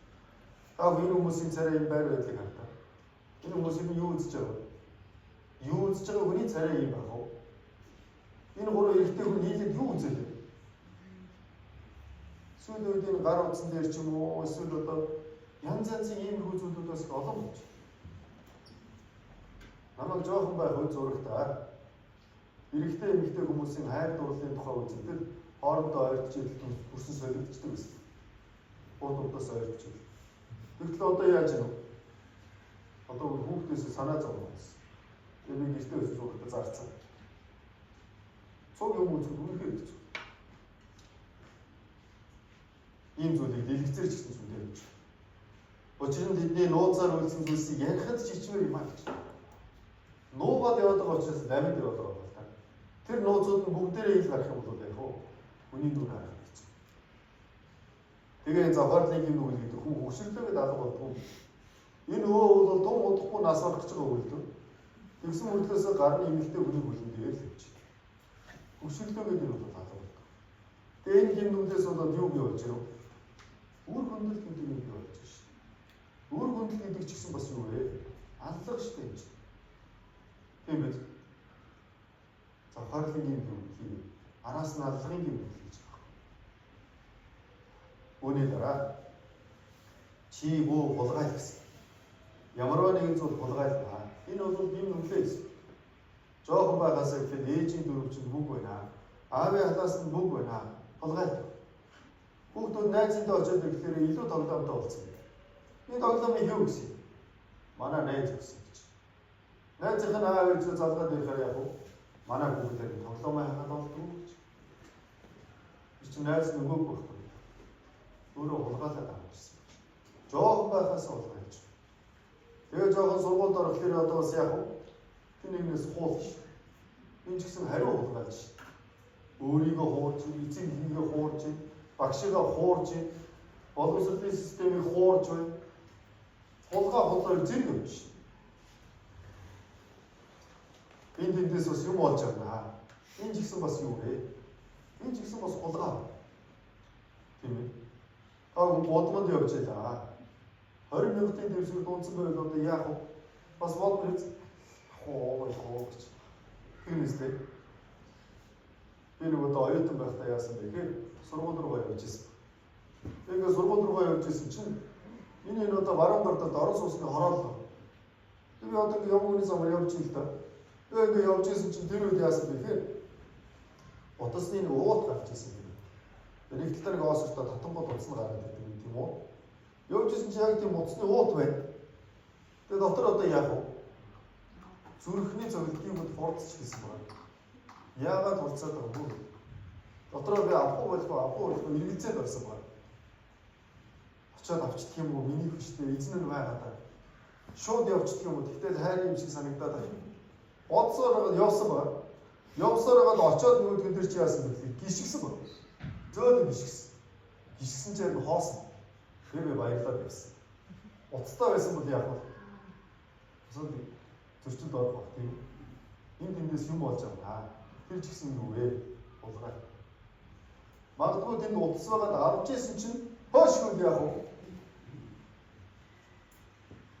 Айсан хүн адуу хөөд эцэг хүн ордог гэж байна.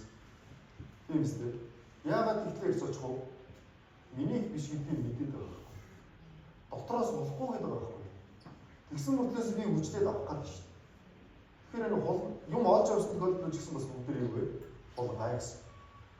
Энэ Иран гэдэг улсад яадаг вэ гэхээр хулгай хийсэн хүүхдийн гарыг нь машинаар дайрдаг. Энэ хүүхэд боорцог болгосон байна. Үлсгийн ирэхэд боорцог болгосон. Баригдсан учраас яасан одоо? Хуулийг хэрэгжүүлнэ шүү дээ. Энэ хүүхдийн гарыг нь дайсан. Том хүн хулгай хийх юм бол яах вэ? Гарыг нь тасалдаг. За, үүний дараа 9-дүгüрт нь чи хөршийнхөө эсрэг худалгүй гэрчлээ гэсэн. Худлаа ярьж болохгүй гэж. Худлаа яриад хамраа зундаг байсан бол бидний хамар одоо яах вэ? Нэлээд уртаа байх тийм. Тийм үгүй. Магадгүй худлаа яриад хамраа зундаг байсан бол өнөөдөр бид нар ирдэг юм уу хамраа ивсээр л тарах. Тийм ээ. Худлаа яриад хамраа зундаг байсан бол хамар тарих ийс засад хамгийн амжилттай бизнес байх гэсэн. Дөрүүлээ байж байгаа нэг нь явах гэхээр санаа зовох гэж. Яагаад? Явсныхын араас муулах гэж. Тийм үү? Юу гэж муулах бол? Худлаа ярьсан болж байгаа шүү дээ. Тэр бид нар ингэ худлаа ярьдаг. Бид нар эвгүй байдалд орохын тулд худлаа ярина. Хохирохгүй тулд худлаа ярина. Янз янзаар худлаа ярьдаг. Эндээс харах юм бол энэ одоо жолооч торгуулахаар болж байна л да. Тэгээ бал хараагүй үзэхээр бүгдээрээ балыг хараад байгаа мөртлөөс хараагүй гэж. Дарацгаая.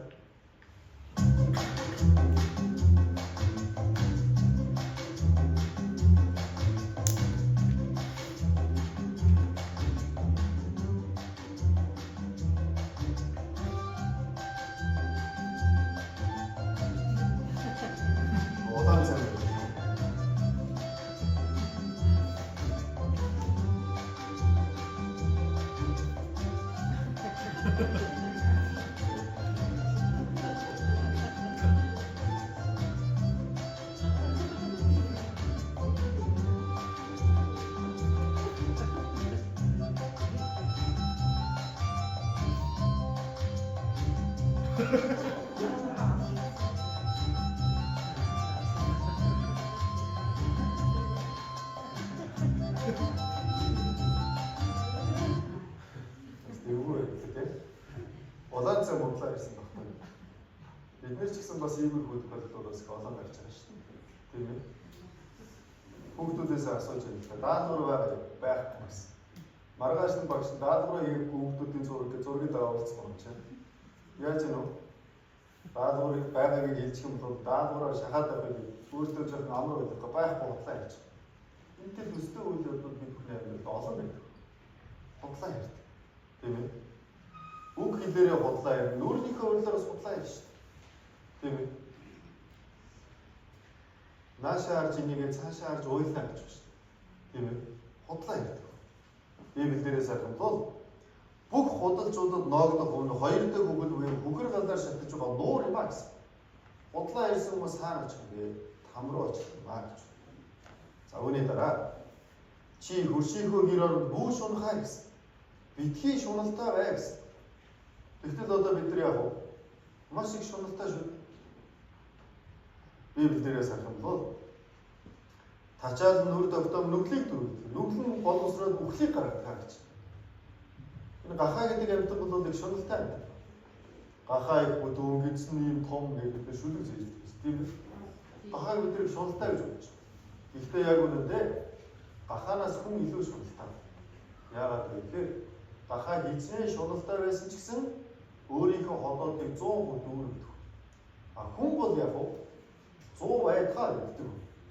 100% дүүргээд илүү гарчаад байгаа чинь дахиад амттай юм идэхгүй гэхээр холоодын дотроо зай гарч байгаа амттай юм идэх гэж. Тэгэхээр хүн бол гахаанаас илүү шуналтай. Тэгэхээр энэ 10 хуулийн дагуу харах юм бол энэ 10 хуулийн дотор бидний сахиж чадсан хууль гэж байна уу? Сахиж чадсан хууль гэж юусэн. Энэ 10 хуулийг бид нар бүгдийг зөвчсөн. Тэгээ бид нар бүгдээрээ яасан бэ? Бүгдээрээ гимдүүлтэй хүмүүс болсон. Тэгээ Библиэрээс харах бол ингэж байна. Матай 5:26 дугаар шүү дээ. Хамтдаа ший. Үнэнээр би чамд хэлье. Чи эцсийн зоосны төлөө эндээс харахгүй гэж. Зоосны төдий гимнүүл хийсэн хүн байсан ч тамаас гарч чадахгүй гэж. Тийм үү? Нэг мөнгөний төдий гимнүүл хийсэн хүн байсан ч тамаас гарч чадахгүй гэсэн. Тэгвэл бид нар зоос байдгаа бид нар тэр 10 хуулийг бүгдийг нь зөрчсөн. Хэдэн 100 удаа, хэдэн мянган удаа, хэдэн сая удаа зөрчсөн. Тийм учраас бид бүхэн одоо яах юм бэ? Энэ хийсэн гимнүглийнхээ төлөөсөө бид бүхэн төлөх ёстой болж байна. Тэр хийсэн гимнүглийнхээ төлөөсөө төлөх юм бол яах юм бэ? Бид нар бүгдээрээ там руу явахаас өөр аргагүй. Иремья 17-гийн 10 дугаар эшлэл байна. Хамтдаа ший. Эзэн би зүрхийг илгээж, зээж дотрыг шалгадаг нь хүмүүр замуудынхын дагуу, үйлсийн үр дүнгийн дагуу өхийн тулд Бурхан зүрхийг нь шалгана гэсэн. Тэгээд дотрыг нь шалгаад хүмүүр замуудынхын дагуу, үйлсийн үр дүнгийн дагуу өгнө гэсэн. Бид нар ийм олон гимнүгэл хийсэн чинь ямар нүрээрээ диваач гэж хийж чадах вэ? Очоод бид нар багтгүй Бурханы өмнө гимнүглийн мөр Бурхан дараагаар харуултаа гэсэн. Тэр гимнүглээ харах нь бид нар зүгээр эцсэндээ Бурхан минь харуулгүй дуусахгүй намайг там руу оруулаад өгч байгаа. Тэгээ Бурхан үйлсийн үр дүнгийн дагуу өгнө гэсэн. Тэр үйлсийн үр дүнгийн дагуу өгөх юм бид нар хаана очих вэ? Шүү дээ. Гимт хэрэг хийсэн тогтоог бол түүний хариуцлага яа? Бурханы өмнө шүү дээ. Зоосны төдийгөөс илүү гарсан гимнүгэл байх юм бол зоосны төдий ч болохгүй гимнүгэл байхад Бурхан яах вэ? Там руу явуулна гэсэн. Тэр бид бүхэн хаашаа очих вэ? Там руу очих гэсэн юм. Яг үүндээ үхлээс илүү аимшигтай там юм. Үгэл гэдэг бол богино хугацаа. Үгсний дараа там руу мөнхийн учраас там бол үхлээс илүү аимшигтай газар. Там гэж нь ямар газар юм бэ? Нэгдүгээр там гэдэг бол амардаг газар. Библиэрээс харах юм бол юу гэж байна вэ? Тэдний зовлон дарчлалын утаа үеийн үед цоног араатанд ба түүний хөрөгт мөргөсөн түүний нэрийн гинтгийг хүлээн авсан алив хүн өдөрч шүнч амархгүй гэж. Та бүхэн энэ дээрээ суухаар ядарч байгаа. Гэртээ очиод амралтаа гэж бодохоор тайвширж байгаа биз. Тэгээд тамд болоод өдөр ч амрахгүй, шөнө ч амрахгүй. Тэгээд энэ дээрээс харуул юу гарна гэж юм? Утаа гарна гэж. Яагаад утаа гарах вэ? Шатаж байгаа учраас утаа гарна. Өдөр шөнөгүй шатдаг газар юм аа гэсэн. Тэгэхээр там болоод амардгүй газар. Там бас үргэлж шатдаг газар гэсэн. Там бол ус байдгүй газар гэсэн. Ус уумаар байдаг, цангадаг. Гэхдээ ус байхгүй газар. Библийн Луг ном дээрээс харах бол нэг баян тамд очсон. Тэгээд тэр баян яасан гэхээр Лазар хуруугаа усан дүрээ тэлээн мэсрүүцдэг гэсэн. Тэр баян аян усгуугаа. Дусал усгуугаа. Тэр баян юу гэсэн? Чийг л мэдрэх юм сан гэж хэлсэн. Байхгүй. Абарам хэлсэн. Чад боломжгүй гэсэн. Наанаас ч нэг дэр хинтээс нaan ч очих боломжгүй тийм хүн амдал чийдний дуу тогтчих гэсэн. Там бол ус байхгүй. Там бас ямар газар вэ? Хайртай хүмүүсээс мөнхөд тустай байх газар. Манай тэр тамд очсон. Би тэрнтэйг очиж уулзсан. Тамд очоод тэгээд дураараа явж ир гэж байх уу? Монгол улсад хийсэн гэмт хэрэглэхэд өөр газар яа гэдэг юм бэ? Би гэмт хэрэглэсэн чи тэрнийхээ байгаа шууд болчихоо. Тийм хоригдл бай. Тамд очоод хүмүүсийн хийсэн гэмт нь ондоо. Өөр газар тамийн зовлон байдалтай. Бас дээрээс нь тамд хайртай хүмүүстэйг уулзлаа. Тэгвэл тэр хүнийг тайвшруулах юм болов уу? Үгүй шүү. Тамд хайртай хүнтэйгээ уулзвал тэр хүн урдаас ч 9 шидийн хараал өгөх. Яагаад? Би энэ дээрээ зовж байгаа. Чи яраас нэмжиж намайг зовоолох гэж. Хүн өөрөө тамд байлаа.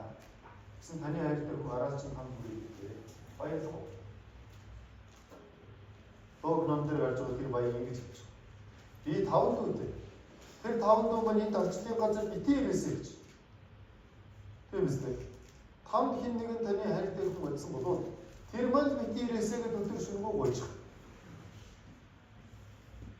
Миний таньдаг нэг хүн 40 орчим наснда найзуудтайгаа цуг даруйж арх хууж байгаа. Унтаад өглөө усан гэсэн чи хажуудлын нас орсон гэсэн. Тэгээ шүүх шинжилгээгээр орсон чи гадны нөлөөтэй нас орсон. Тэгээ хажууд нь унтсан тэр хүн согтуудаа амийг бүрлэгсэн гэж шоронд орсон. Тэгээ тэр хүн шоронд орох үедээ ганцхан зүйл залбирсан гэж. Юу? Миний хүүхдүүд л битээ ирсэн гэж. Хүүхдүүд нь битээ шоронд оросон гэж. Гэтэл шоронд тэр эмэгтэйчүүдийн хоригод байж байгаа үед нь хажууд нь байсан эмэгтэй хүнийг нь хүүхэд шоронд орчих нэ гэж сонсогдсон. Тэгвэл төрүүлээд орсон байгаа тэр ээж нь ямар хэцүү. Ээж тэр маань сайхан байх юм. Цог шоронд орсон юм. Бид өхний хайртай хин нэг хүн там руу явсан байлаа.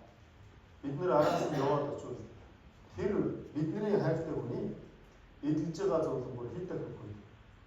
Тэр хүн юу гэсэн вэ? Эдийн битгий байсан. Би энэ дэрсээр л одоо дуусаас. Бусдад яваачд очиос гэж хүсэж байна. Тэгэхээр энэ там болоод хайртай хүмүүсээс мөнхөд тустай байх газар. Там бас ямар газар вэ? Зовлон, уйд хөрмөрийг харамслаар дүүрэн газар. Тамд очих юм харамснаа гэж. Яагаад харамсах вэ? Аврагдах шахсан болох.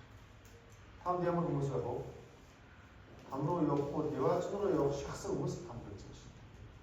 Тэр семинарыг дуустал сонсох гэсэн. Тэр үед эргэлзсэн юм би асуух гэсэн. Тэр үед би аврагдах байсан. Тэр үед би зөвлөгөө авах байсан. Тэгсэн бол би яваачд байж байсан. Аврагдах шахсан болохоор харамсаж байгаа. Там бас хамгийн хэцүү нь ямар газар вэ? Хизээч гардгүй газар. Там бол мөнхийн газар. Тийм учраас энэ хэлсэн байна. Тэгээд тэр зүүн талд байгстад хандан хараагдах ста. Надаас цай диавол болоо түүний тэнгэр элчнэрт бэлтгэсэн мөнх талд ороо. Тамиг уулан бурхан хүнд зориулж бүтээг. Диавол болоо түүний тэнгэр элчнэрт зориулж бүтээсэн. Бодлол сүнсэн зориулж тамиг бүтээсэн. Гэтэл хүн тэр там руу орч. Яагаад? Бодлол сүнсэн бүтээсэн. Тэгээд тэр там нь ямар газар гэж нөө? Мөнхийн гал гэсэн. Там руу нэг удаа орох нь бол ингэж гардаг. Тэгэхээр там руу орчоод 100 жилийн дараа гардаг байсан бол тэгвэл бас боломжтой гэсэн чинь. Тийм үү? Та хүн гал дээр ингэж гараа нэг 5 минут барьж чадах уу? Жоохон халаад эхлэн шууд татна үстэй. Тэгвэл та хүн байж тээ. Там руу ороод жилийн дараа гарч ирээ. Нэг жилийн турш ямар их зовлон идэх вэ? Тийм үү? Тэгээ тав там руу орж жилийн дараа гараад ирэх гэсэн би семинар хийхгүй. Яагаад? Гараад ирэх учраас. Тэгээ яагаад энэ семинарыг хийж байгаа юм бэ? Там руу нэг орох юм гарахгүй. Яагаад энэ хүмүүс таавал дахин гойж хугшаад байгаа бэ? Там руу ороод гарахгүй болохоор ч. Ямар их зовлон байгааг мэдж байгаа болохоор дахин ирж байгаа. Там бол нэг өдөр орох юм бол гардгүй. Матай 25-ын 46 дугаар шүү дээ. Бүгд хамт уншия. Тэгээд мөнх шийтгэл харин зөвхөн мөнх ам руу орох юм гэж айлтлаа. Там бол шийтгэл. Гэхдээ мөнхийн шийтгэл. Нэг удаа там руу орсон бол мөнхөд тандаа. Тэр там бол хязгаарч гардгүй газар. Тэдний зовлон дарчлалын утаа үеийн үе цоргилаа. Хүний хамгийн их мэдэрдэг зовлонгийн үе юу вэ? Шатаж байгаа.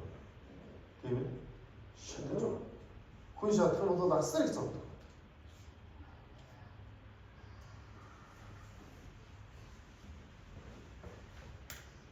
Энэ хүүхэд яасан бэ? Энэ төлөвлөсөн.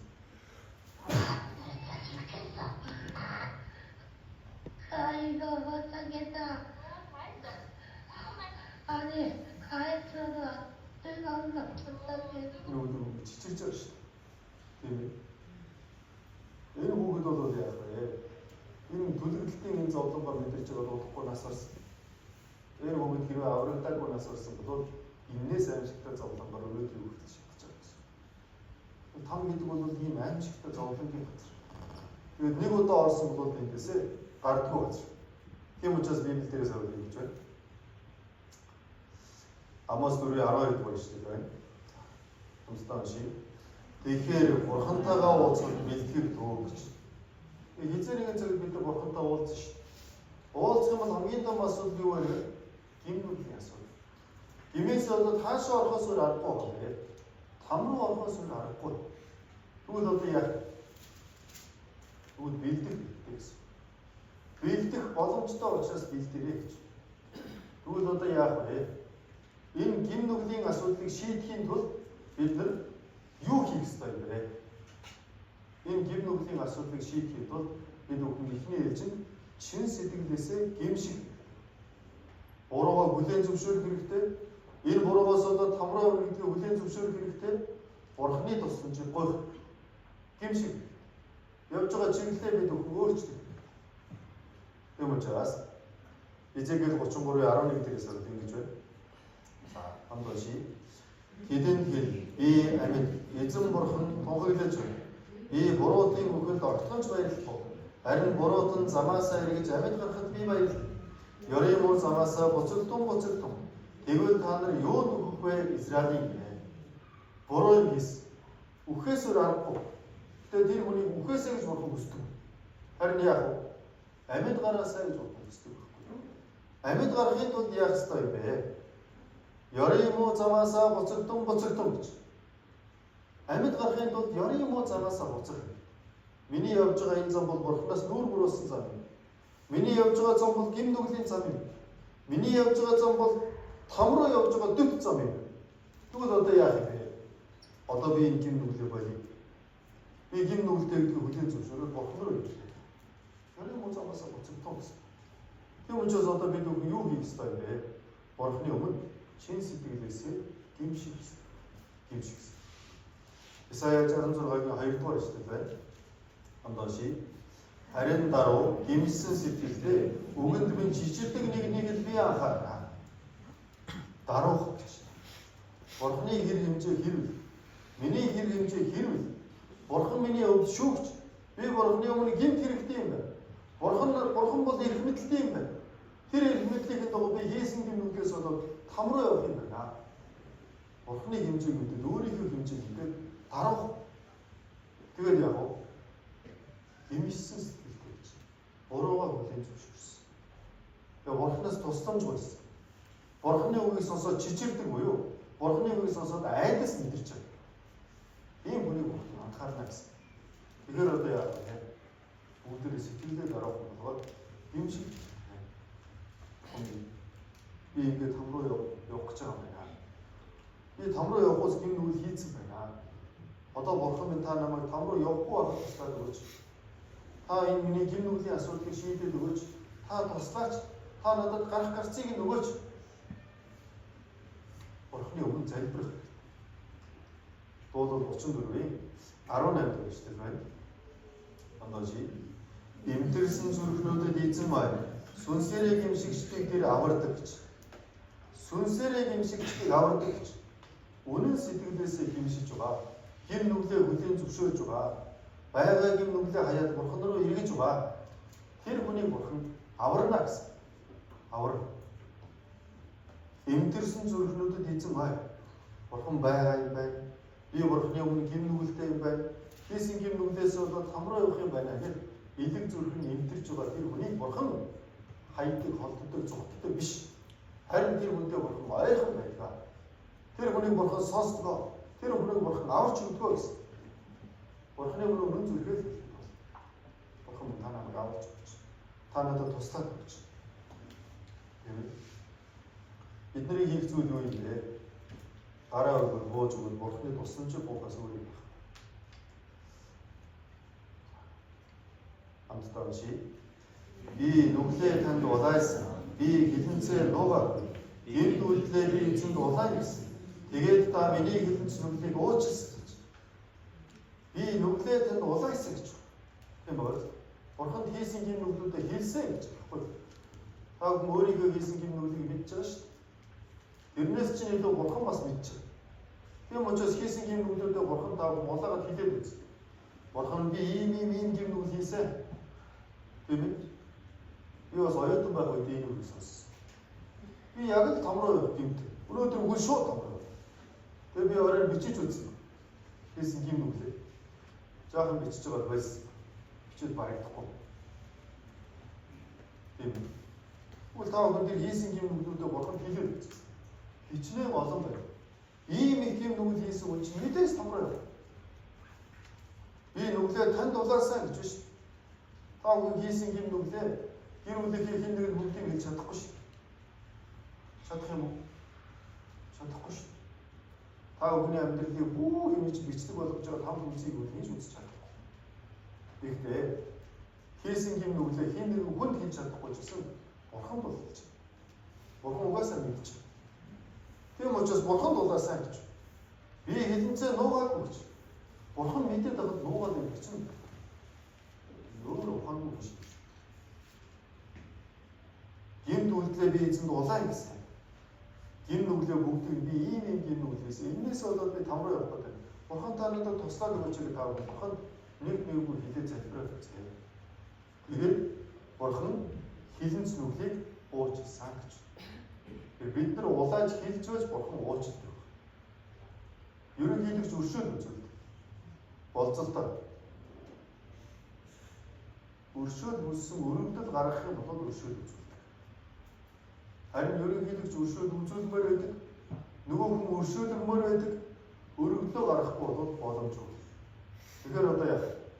Өршөөл үзэх бол өрөвдлөө гаргах хэрэгтэй. Үүнтэй адилхан бурхан уужиж өгөхийг хүсэж байгаа. Та хүн уучлуулмаар байгаа. Тэхийн тулд яах хэрэгтэй вэ?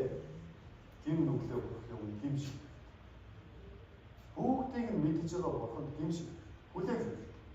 Тэгээ бурханы тусламжийг гоох хэрэгтэй. Тэгээд бурхан уучлж өгөх гэж. Тэгээд та бүхэн гимшиг залбираад байна. Тэгээ маргааш бурхан яаж уучлж өгөх юм бэ гэдгийг та бүхэн хэлж байна. Та бүхэн зүрх сэтгэл дотроо бурхан минь ээ гэж хэлж бурхан сонсч. Бүтээгч бурхан минь ээ гэж зүрх сэтгэлдээ дуудах үед чинь зүрхийн чинь ханддаг бурхан сонсож. Алхаад явж байгаа үед бүтээгч бурхан минь ээ гэж залбирч байна. Гэртээ очиод гэрийн чинь хараад байгаа очиод залбирч чадахгүй бол ундахын өмнө орон дотроо бурхан минь их үед бурхан сонсч. Маргааш өглөө усаад бурхан минь их үед сонсч. Хизээд бүтээгч бурхан минь их үед бурхан сэтгэлж сонсч.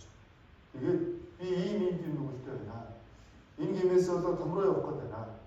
Уучлаа та намайг авраад өгөөч гэж залбираад ирлээ.